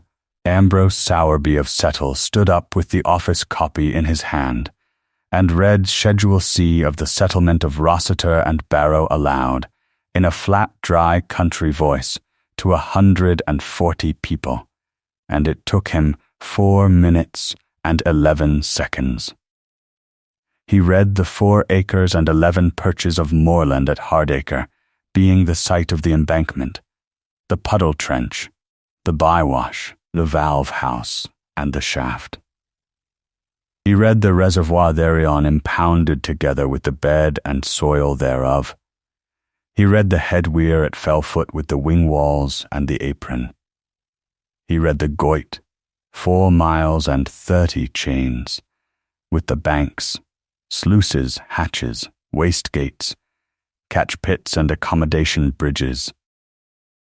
And then he read the words that Josiah Barrow had made him take out of an award of the reign of Charles II, and polish up in 11 days at a dying man's bedside, all rights of penning, impounding, storing, diverting, measuring, letting, granting, licensing, and withholding the waters of the Sordon Beck, and its tributary streams above the parish boundary at Sodin Bridge, and all rents, reservations, license fees, fines and arrears now or hereafter payable in respect thereof, to hold the same unto the said trustees to the sole and separate use of the said Eleanor Barrow, her heirs and assigns for ever, free from the control debts and engagements of her intended husband. Then he stopped, and folded it, and sat down. Nobody in that hall said anything for about 4 seconds, and then everybody in it said something at once. What they were saying, in 11 different ways, along the walls and up in the gallery and at the long table, was the one thing. The mills did not own the water. The mills had never owned the water. The Duke of Averholt owned the buildings and the wheels and the machinery and the warehouses and the mill houses and 4,300 pounds of land, and every wheel of it was turned by water that belonged, absolutely and separately and beyond his reach, to the woman he had told his mistress was 4 acres of bog. Mrs. Aurelia Craven had gone the colour of the whitewash. She had her hand at her throat, and the little yellow dog was struggling under her arm, and she was looking, not at Eleanor, but at the Duke, and what was on her face was not sympathy. Mr. Galt sat down very suddenly, in the manner of a man whose knees have made a decision without consulting him, and began going through a red leather case with hands that were not steady, and found, as everybody afterwards knew he would, his own attendance note of the 4th of April 1817, with the words in pencil in the margin, Barrow's own sentimental patch, worthless, no objection. And the Duke of Averholt sat perfectly still and looked at his wife. Eleanor waited until the hall had quieted, and it took a while, and she waited without any sign of impatience. And then she said the rest of it, and she said it in the same voice she had used for the levels. She said, "The mills have taken that water under a license granted by my father on the 1st of May 1809, terminable by 12 months' notice, at a rent of £240 for each wheel. It was paid until Michaelmas 1812, and it has not been paid since. 12 years of demands are copied in this book, and so are the answers. The arrears with interest at Michaelmas last are £14,851. She said, I am not going to ask for them. That stopped the hole a second time, and harder. She said, I have this morning served on the estate, and I have here a duplicate for anybody who wishes to read it. A notice determining that license 12 months from today, on the 6th of October 1819. And in the same instrument I have offered, and executed and lodged with my trustees, a grant of the water to the mills of this dale in perpetuity, at half the rent my father charged, £120 a wheel, upon 9 conditions, which Mr. Sowerby will read. Sowerby read the 9 conditions. He read them slowly, and the hall listened to them in a silence quite unlike the earlier one. The top water line at 54 feet, and never above it at any season. The bywash opened to its original section, and never obstructed again by anybody. An inspection of the works every March and September by an engineer appointed by trustees, and his report read aloud in public in this hall. The dam keeper to hold his place for life and be removable only by the trustees, so that no man who reported a leak could ever again be turned off for it. No water to be sold to any concern in which the agent or the steward or any officer of the estate held an interest. The rent to be paid not to her but to a trust for the Dale, and applied first to the works and after that to a school at Soden Bridge and a fund for men hurt in the mills. Weekly wages in money, and no man obliged to take goods at any shop. No child under 10 under a frame at any mill taking the water. And the whole binding her heirs and assigns for ever, irrevocable by her husband, or by anybody. When he had finished, a millwright from Ing Mill named Hepworth, a man of 60 with one eye, said out of the middle of the hall, in the voice of a person who has to be sure, missus, "Say it plain for them at back. Does that mean we've water for ever at half rate?" And Eleanor said, "It means you have water for ever at half rate, Mr. Hepworth, so long as nobody in this dale ever again puts a wall across that overflow. That is the whole of the bargain, and I would sign it again tomorrow." The noise that went up then was the noise a working valley makes, which is not a cheer exactly, and it went on for some time, and there were men in clogs in that gallery who had walked 4 miles that morning on the chance of hearing something, and who were now shouting, and the vicar of Soden was blowing his nose very hot. And Sam Ferrand had got up out of the second row and was standing with his hat in both hands and his chin going. And in the middle of it Mr. Silas Havercroft walked out of the cloth hall, and 11 people saw him go, and he never afterwards came back into the dale, and what became of him belongs later in this account. The Duke of Averholt did not walk out. That is the thing that ought to be said about him, and the Dale said it grudgingly and then less grudgingly for the rest of his life. He sat where he was through the whole of it, in front of 140 of his own tenants and workpeople, while his own wife took his estate to pieces on a table and put it back together in a better shape than he had ever managed. And he did not get up, and he did not interrupt, and he did not once look at Mrs. Craven when it was over, and the hall was clearing, and men were queuing 4 deep at the long table to turn over the green book with their caps in their hands. He came down to her through the crowd, and people got out of his way, and he stood in front of her. He said, "Madam." She said, "Your Grace." He said, "In April, in the library, I told you that you would not tell an engineer his business nor a duke his." She said, "You did." He said, "How long has that bank been going?" And she said, because she had never in her life told anybody anything but the truth about water, 6 years.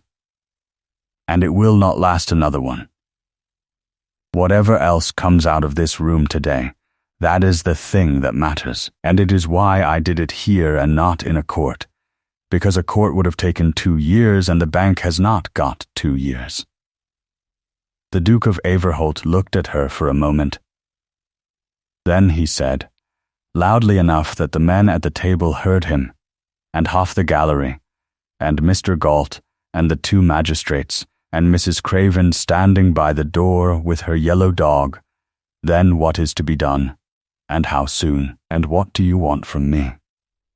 Eleanor said, "I want the scour valve opened this afternoon and the reservoir drawn down to 54 feet, which will take 12 days.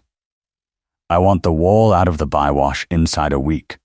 I want a trench opened at the east end and the puddle made good before the frost, and that is 6 weeks' work for 40 men, and it will cost about £2,200.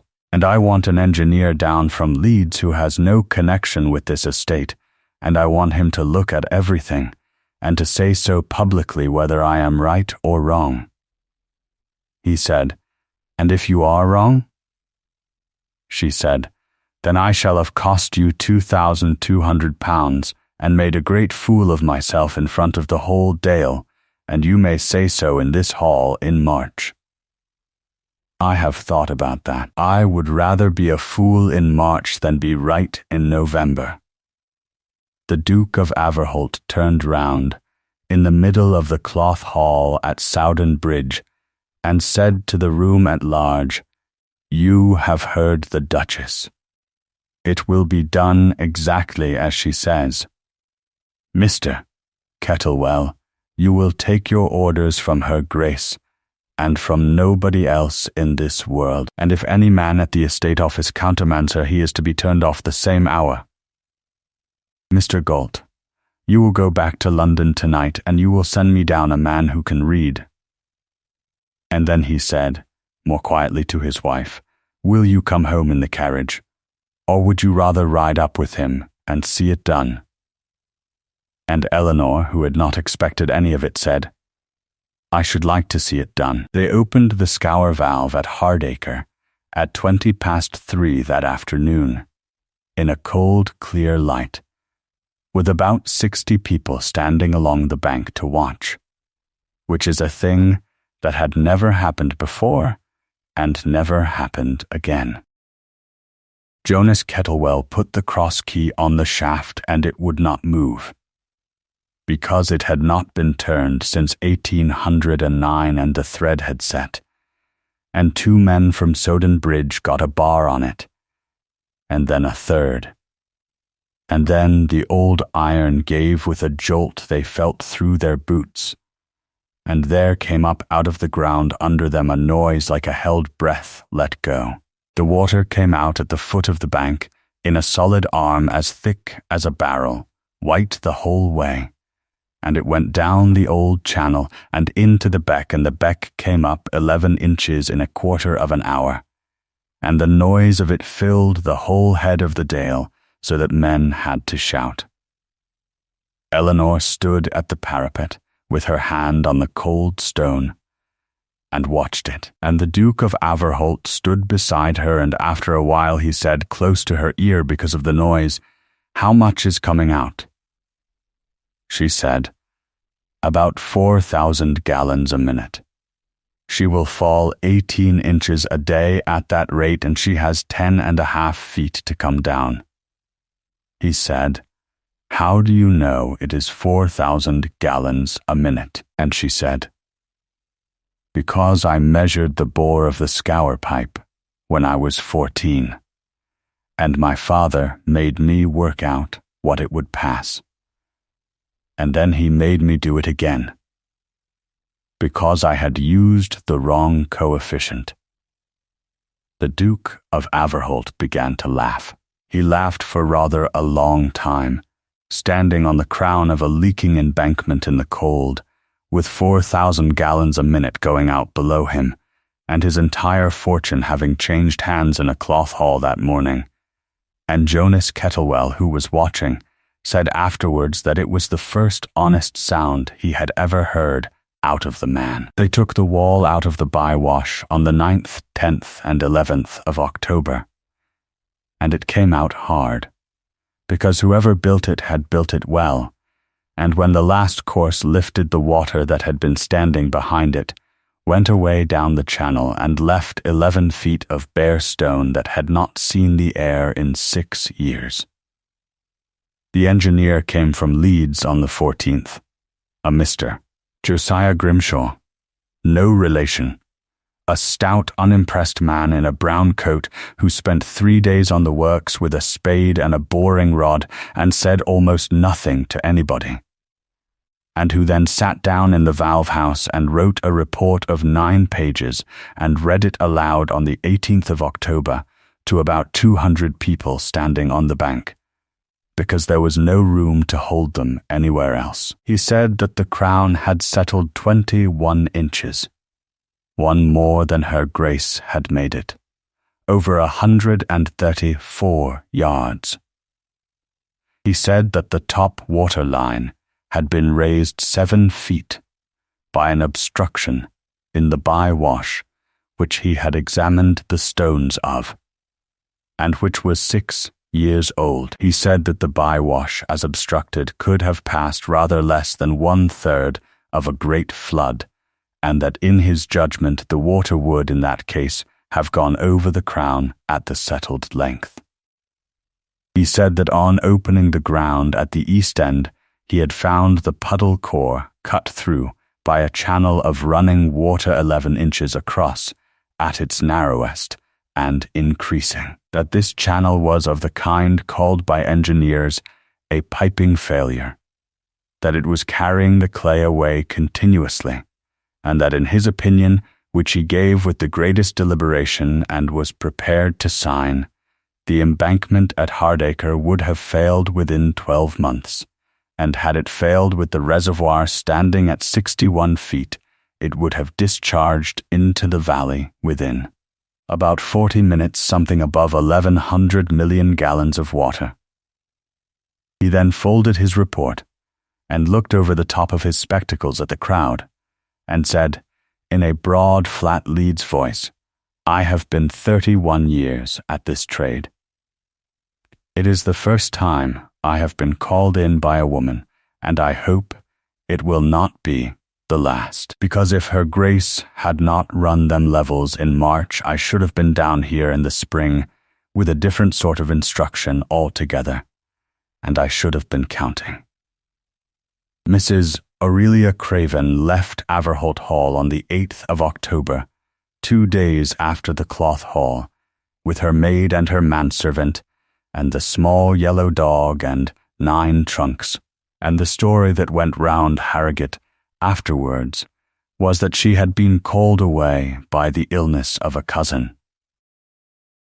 The story that went round the Dale was different and shorter, and had the advantage of being true, which was that she had gone down to the small drawing-room on the evening of the 7th, and had found the Duke of Averholt sitting in it, with the estate rent roll open on his knees and a pencil in his hand, and had said something amusing about millwrights, and that he had looked up and said, without any particular emphasis, "I would rather you did not." She had said, "I beg your pardon," and he had said, "I said a great deal in this room last November about my wife, to you, for your entertainment, and she was standing in the passage behind that hatch and heard the whole of it, and I have known that since Tuesday, when Mrs. Thirlby, who has been in this house 40 years, and who I find dislikes me a good deal more than I supposed, thought fit to tell me. So I would rather you did not, and I would rather, on the whole, that you went home." It ought to be recorded that Mrs. Craven, who was not a wicked woman but simply an idle and expensive one, said the only decent thing anybody said to Eleanor that week. She stopped her carriage at the foot of the steps on the morning she went, and put her head out, and said, "Your Grace." I heard him say it and I laughed, and I have been sorry since Tuesday, and I shall be sorry a good while yet. I hope you will not think of me at all. And Eleanor said, "I shall try not to. And I hope you have a fine day for the road." Mr. Silas Havercroft was another matter, and it took 11 months. He did not run at once. He went first to Skipton and then to Leeds, and wrote 3 letters, one to the Duke offering a full account of every farthing and his immediate resignation, one to his solicitor partner in the Sword and Bleach and Dye Company, and one which was very ill-advised to Eleanor herself, in which he said that he had always held her Grace in the highest esteem, that he was a plain man with a family, that the works to the bywash had been done upon the best advice available to him at the time, and that he trusted her Grace's natural goodness of heart would not be turned to the ruin of 11 innocent persons by a matter of a few payments irregularly entered. She wrote back 4 lines.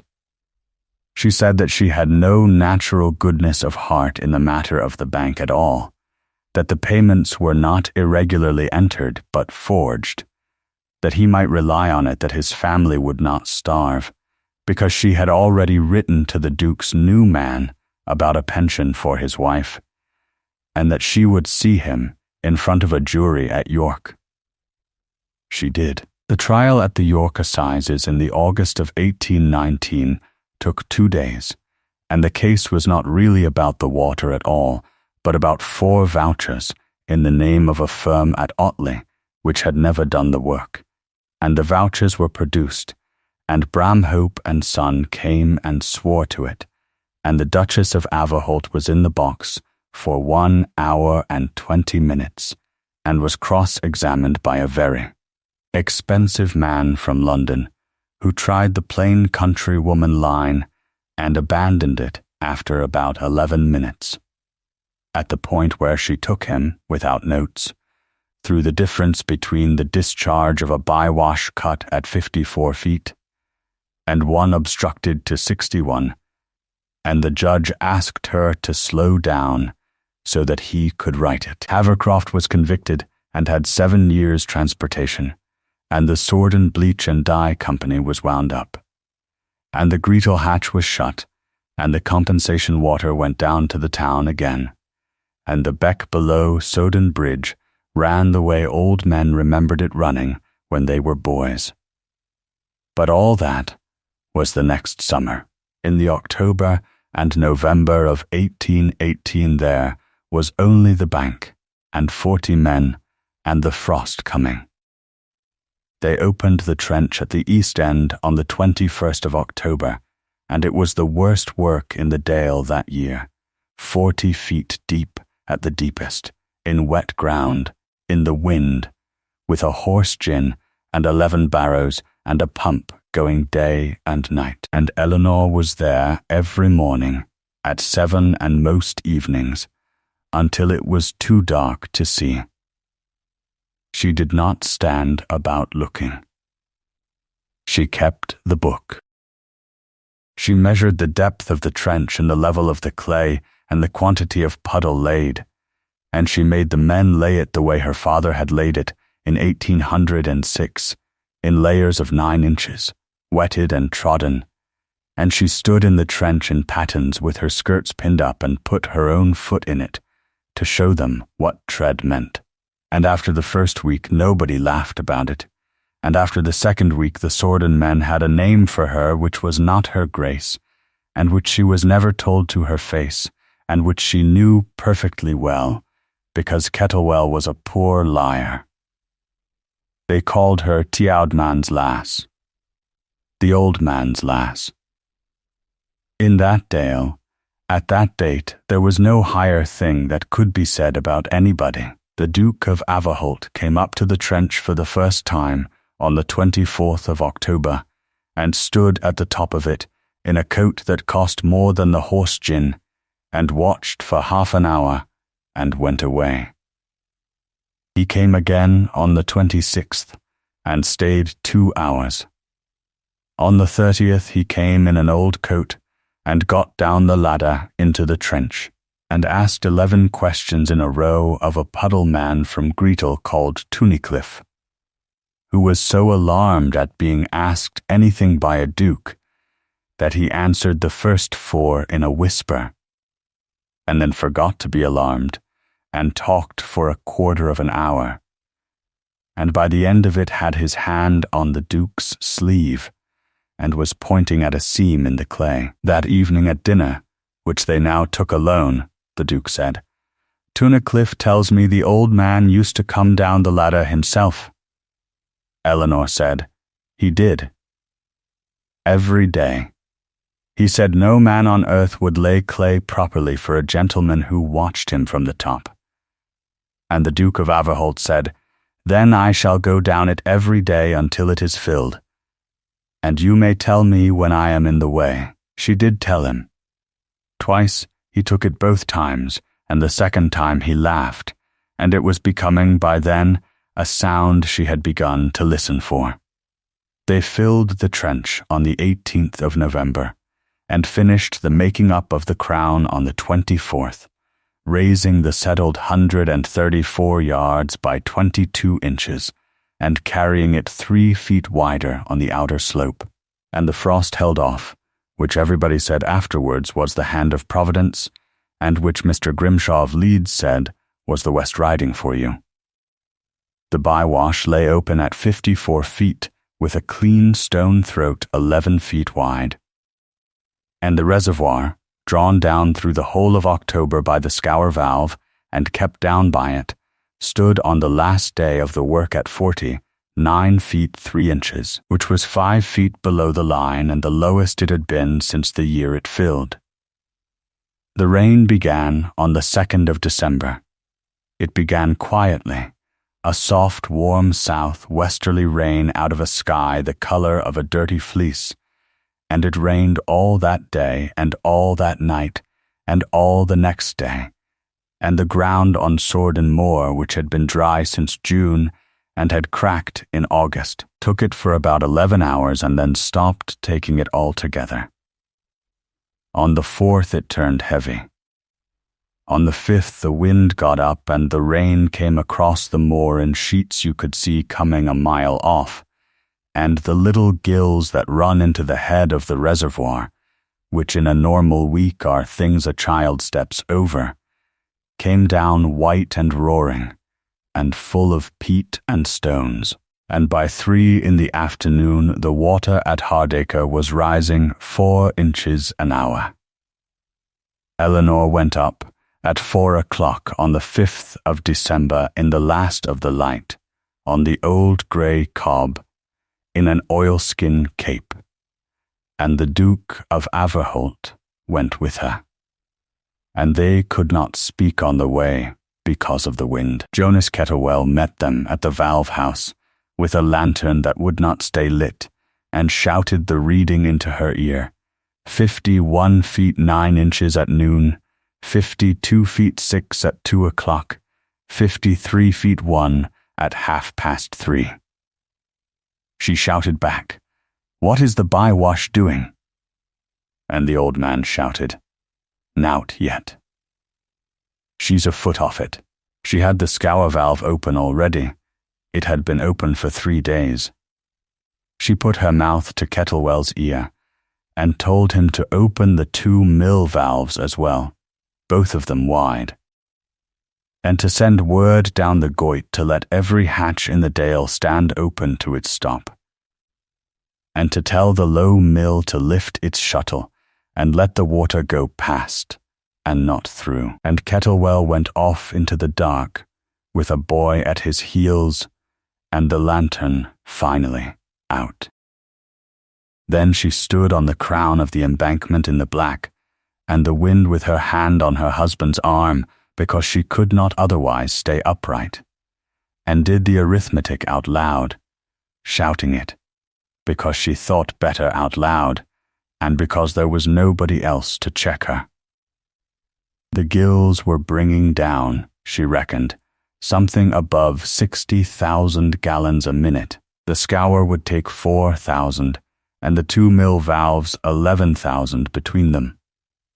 The bywash at 54 feet, open to its full section, 11 feet wide with a clean stone throat, would pass 45,000, and then more as the head over it built, up to about 70,000 at a foot of head, which was as much as had ever come down that moor in the memory of anybody living, which meant that the water would come up to 54 feet, and would go over the bywash, and would stand perhaps 8 or 10 inches above it, in the worst of the night, and would then go down, and would never come within 12 feet of the crown. And it meant, and she shouted this too, because it was the thing she had been carrying about since the 4th of March, and she wanted it said out on that bank in the wind with somebody to hear it, that if the wall had still been in the bywash, and if the water had been standing at 61 feet when this rain began,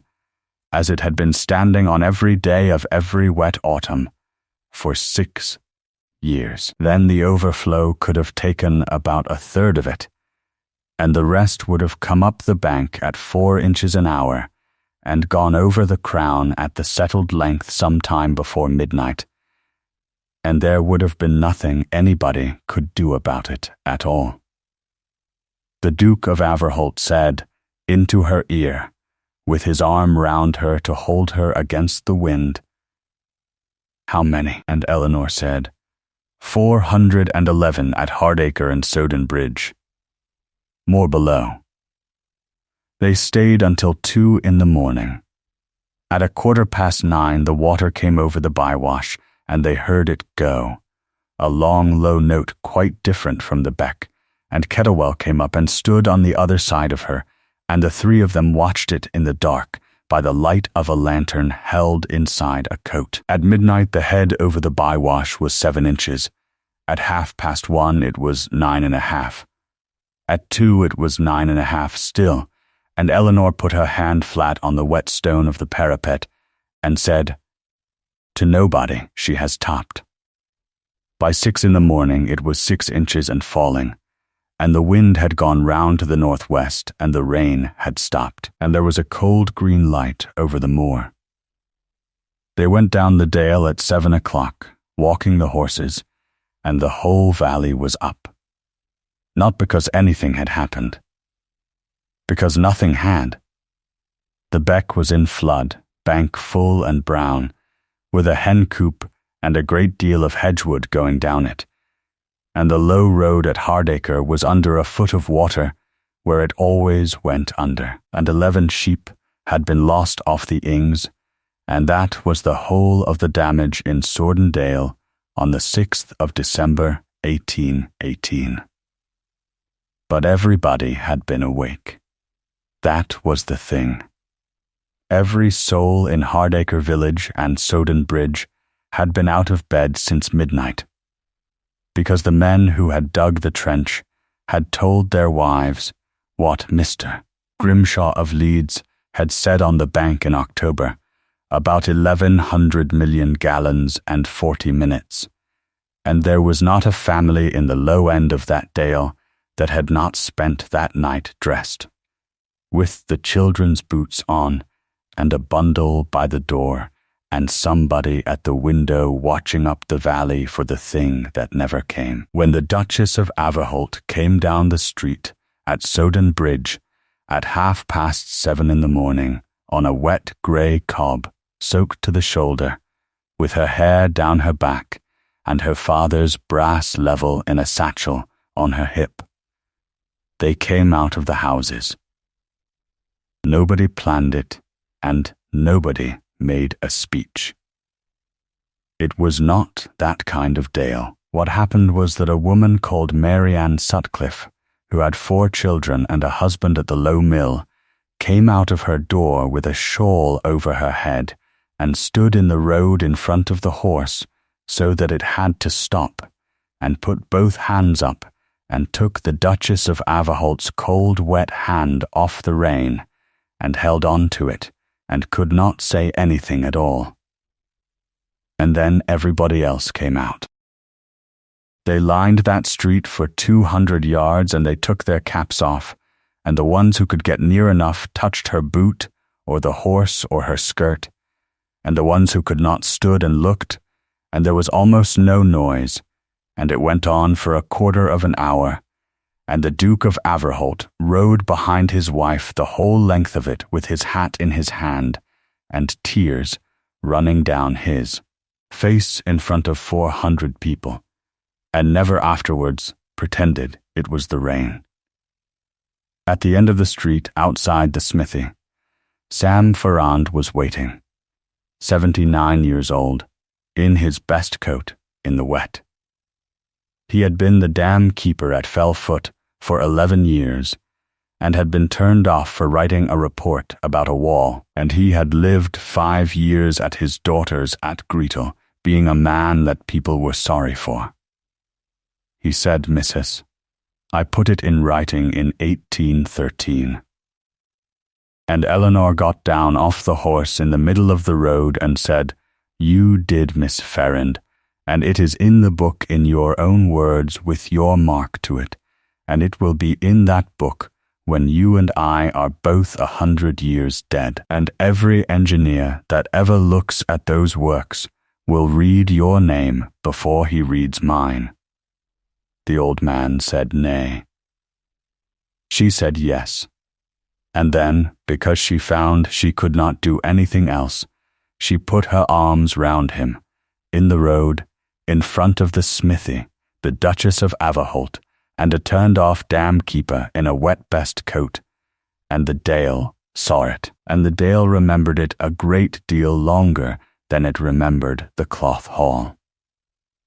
Now the part of this that is hardest to tell, and that Eleanor herself would never afterwards discuss with anybody, is what happened between her and her husband in the 11 months that came next, because it did not happen in public and there is no document for it, and she was a woman who believed in documents. It did not begin at the trench, and it did not begin on the bank in the storm, though both of those helped. It began, as far as it began anywhere, on a Tuesday in the middle of January 1819, in the library at Averholt, with the frost thick on the windows and the whole dale white outside, when the Duke of Averholt came in and found his wife at the long table with the green book open, and stood about for a while, and then said, in a voice that did not sound like his own now, "May I ask you something, and will you answer it exactly?" She said yes. He said, "How long did you stand in that passage?" She put down the pen. She said, "About 4 minutes." He said, "What did I say?" "I want it as I said it, not as you would put it kindly." And Eleanor Rossiter looked at him for a moment, and then told him word for word, because she had it word for word, and had had it every night for 14 months. Her father was a millwright at Sodden Bridge, who made a great deal of money out of ditches, and when he died he left me £94,000 and a daughter, and I confess I would have preferred the money on its own, but they came in one lot, and there was no bidding them apart. 4 acres of wet moor at the head of the dale, and a chest of her father's ledgers, which she reads. 4 acres of bog, and a woman who reads ledgers. Do not trouble yourself about her at all. She will not be in your way. She never is. The Duke of Averholt sat down in a chair some distance from her, and put his hands over his face, and stayed like that for a while. Then he said, "I have been trying for 3 months to find a way of saying that I am sorry, which is not simply asking you to make me feel better about it, and I have not found one, and I am not going to say it. I am going to tell you what I have done instead, and you may do what you like with it." He had, it turned out, done a good deal, and he had done all of it quietly, and none of it had been suggested by anybody. He had paid the arrears. Not the £14,851 she had refused to ask for, because she would not take it, but the whole of that sum out of his own funds into the trust for the dale that her grant had created, on the 11th of December, in one payment.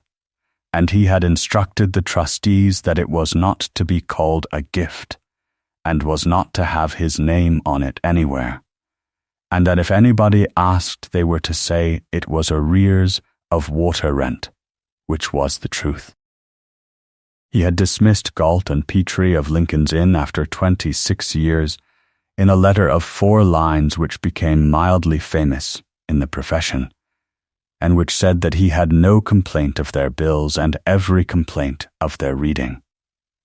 He had taken on as agent on Mr. Grimshaw's recommendation, and after 11 interviews at which his wife had been present and had asked most of the questions, a young man from Halifax called Ellershaw, who had no relations in the Dale, no shop, no interest in any dye works, and a horror of round figures.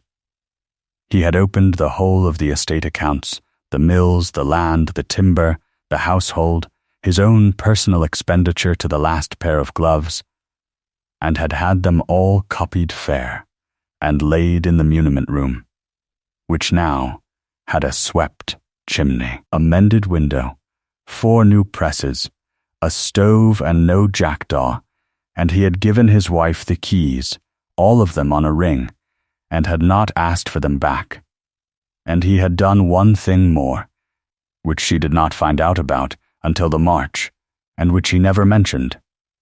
Every one of the 4 Leeds cloth merchants who had subscribed to the Hardacre Reservoir in 1804, when his grandfather refused to find £11,000 towards it, had received from him a letter acknowledging, over his own signature, that the water on which 9 Averholt mills and the whole prosperity of his family had run for 9 years had been built by other men's money and another man's brains, and that his grandfather had been wrong, and that he was ashamed of it, and that he was obliged to them. When he had finished telling her, Eleanor sat with her hands flat on the green book for a while, and then said the only thing she could think of, which was, "Why?" And the Duke of Averholt said, "Because you stood on that bank in the dark in December and shouted arithmetic at me for 4 hours.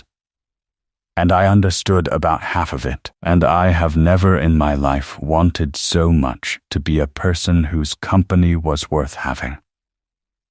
Nell, I am 34 years old, and I have never done one thing that could be checked. Everything I am was given to me, and everything I have was got by somebody else. You knew what I was in the still-room passage before I did. I have had it explained to me since, by a puddle man from Greetle who did not know he was doing it, and by Mrs. Thirlby who did. She said, 'And Mrs. Craven?' He said, 'Gone in October, and she will not come back. And there has been nothing since, and there will be nothing. And I do not ask you to believe that on my word, because my word is not worth much yet. You will simply have to see whether it turns out to be true. It is a thing you can check. I recommend it to you.' And Eleanor Rossiter, who had not laughed out loud since her father died, laughed. The year 1819 was the year they became married, which is a different thing from the year they were married, and it was done the way everything in that valley was done, slowly and in the open and in front of witnesses. They worked. That was how it happened. Nobody planned it that way. There was a very great deal to do. The bank had to be watched all spring, and the settled length watched hardest, and the levels run again in March and found to have held. The Greetle hatch had to be shut, and the compensation water reset, and the mill dams below the weir had to be surveyed, 3 of which turned out to be in a worse state than anybody had supposed. The 9 conditions of the grant had to be turned from a deed into a habit, which is the hard part of any deed, and it was Ellershaw who found, in the April, that 2 of the 9 mills were paying in goods at a shop at Greetle, contrary to the 7th condition, and it was the Duke of Averholt who went down to those 2 mills himself and put a stop to it in one morning, and who came home and told his wife about it at dinner in the manner of a boy who has brought something back from a river. The school at Soden Bridge opened in the June with 31 children and a master out of Sedberg, paid out of the first year's water rent. The fund for men hurt in the mills paid its first money in July to a piecer at Thrapton with a crushed hand, and the second in August to the widow of a man drowned in a wheel pit at Hollins, which was the accident that led, 3 years later, to the railing of every wheel pit in the Dale, at Eleanor's insistence, in the teeth of the managers, at a cost of £411. And in the March and again in the September, in the Cloth Hall at Soden Bridge, Mr. Grimshaw of Leeds read his report aloud to whoever cared to come, and both times the hall was full, and both times he ended in the same words, because he was a man of few, which were the works are in order. Top water 54.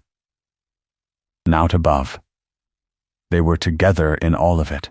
She had expected to have to fight him for every yard, and she found, to her considerable inconvenience, that she had nothing to fight, and that a man who has decided to learn is either an infuriating burden or the best company in the world, and that in his case it was some of each. He was quick. She had not known that about him. He had a memory like a trap, and no vanity about being told he was wrong. Once he had got over the first 6 weeks of it, and by the autumn he could take a level himself badly, and knew a breastwheel from an overshot, and could tell the note of Kirkwhite from the note of Ing Mill in the dark, which she made him prove one night on the road above Greetle. And he got it right, and was so pleased with himself that she had to walk on ahead of him to keep her face straight. He courted her. That is the only word for it, and it was ridiculous, and everybody in the house knew, and nobody said anything.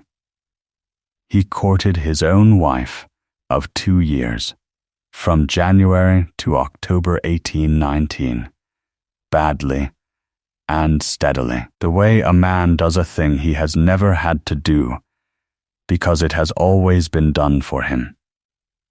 He began by sending her books, which was a mistake, because they were poetry, and she read every one of them, honestly and thoroughly, and told him honestly what she thought, which was that she had liked the one about the harvest, and had not understood the others, and would like to know whether he had, and he confessed that he had not understood 2 of them either, and after that they got on better. He learned to bring her things instead. A brass plumb bob from a sale at Kendal, a book of tables, a sample of Rosendale cement that a man in Leeds had told him about, which she used in the valve house, and which is there to this day.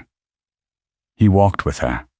He came down the ladder. He asked her in the July whether she had ever in her life had a gown made that she had chosen herself, and she thought about it and said no, and he did not buy her one, which she noticed, but took her to Leeds and stood about in a warehouse for 2 hours and a half while she chose the stuff and made her choose it twice, because the first time she had chosen the cheap one out of habit. It was dove grey.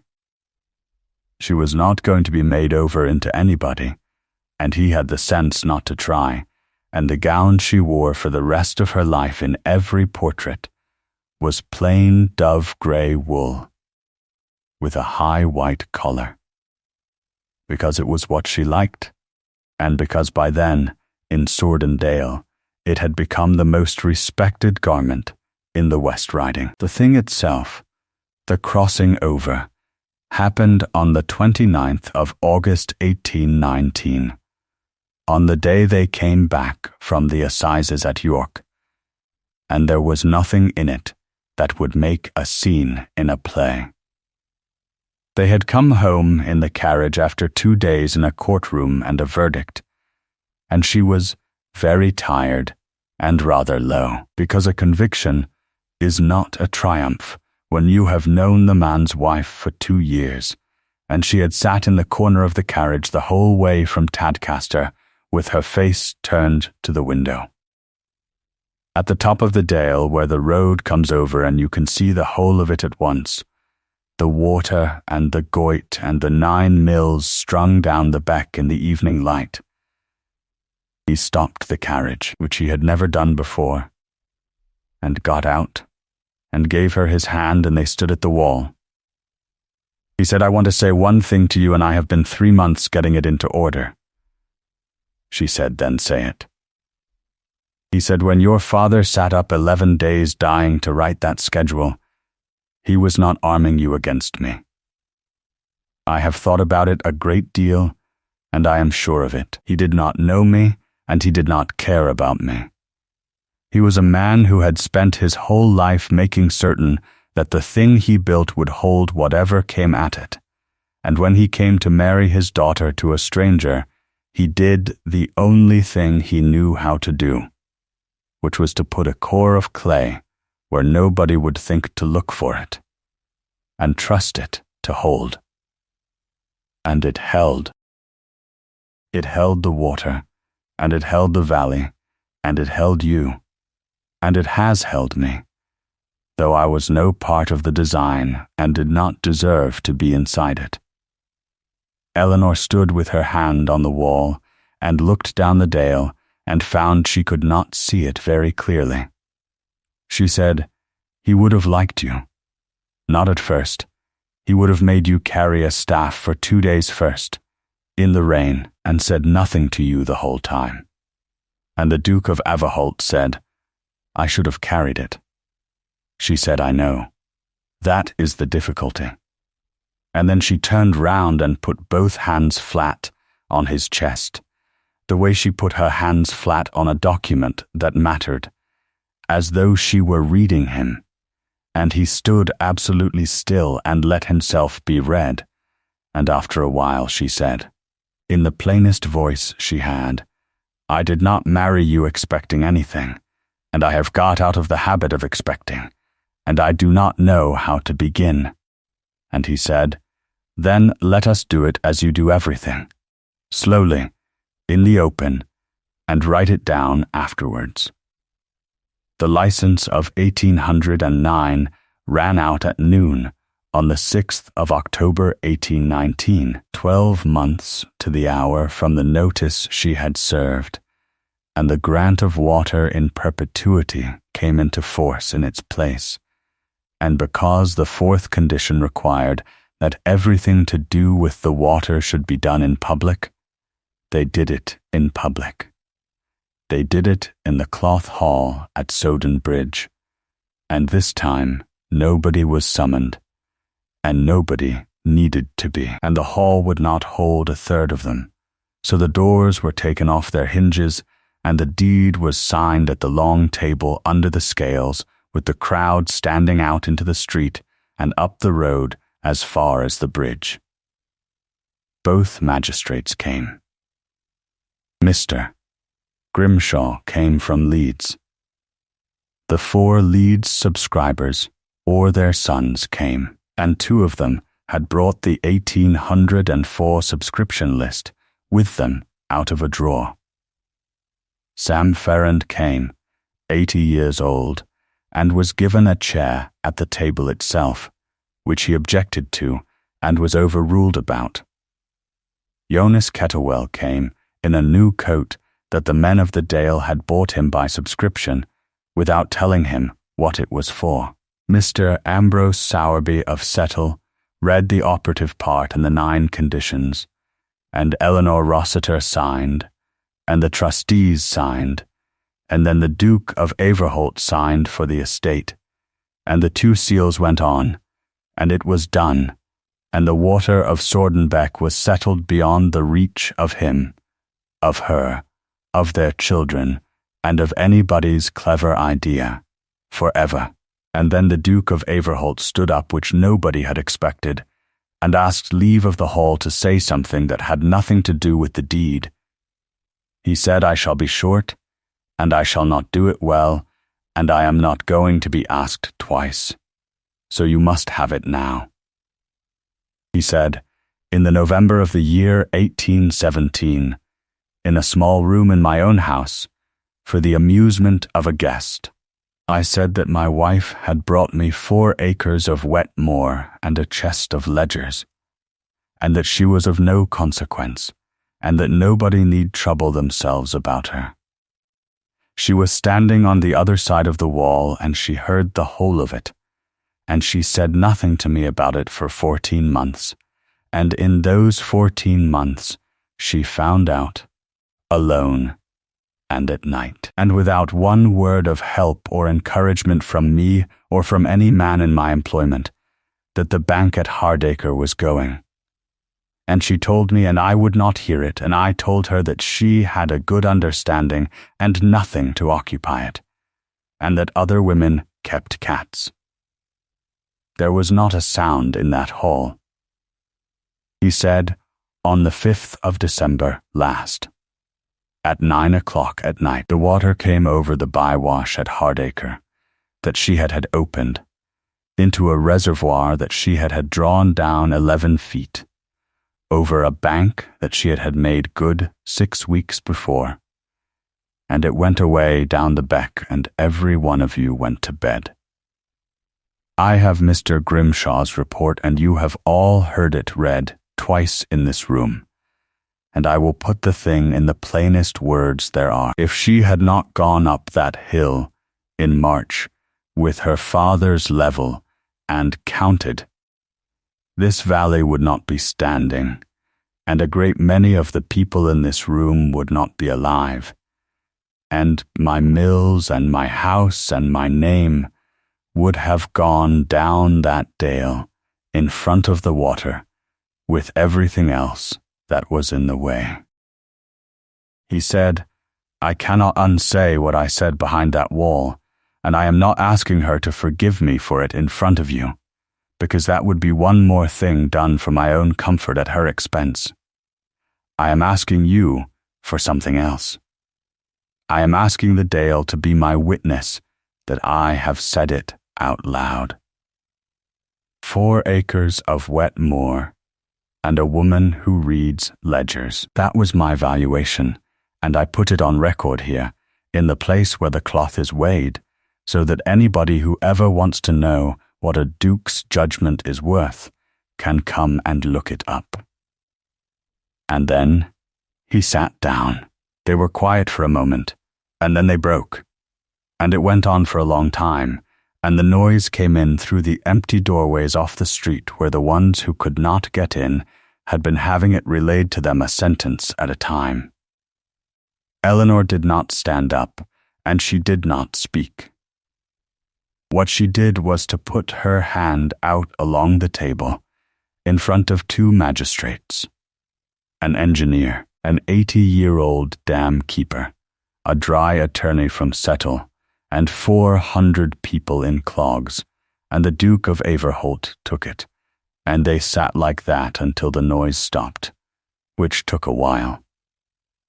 They were blessed again in the chapel at Averholt on the 9th of October 1819, which was not a wedding, the church having views about doing it twice, but which everybody in Swordendale called the second wedding, and continued to call it for 80 years.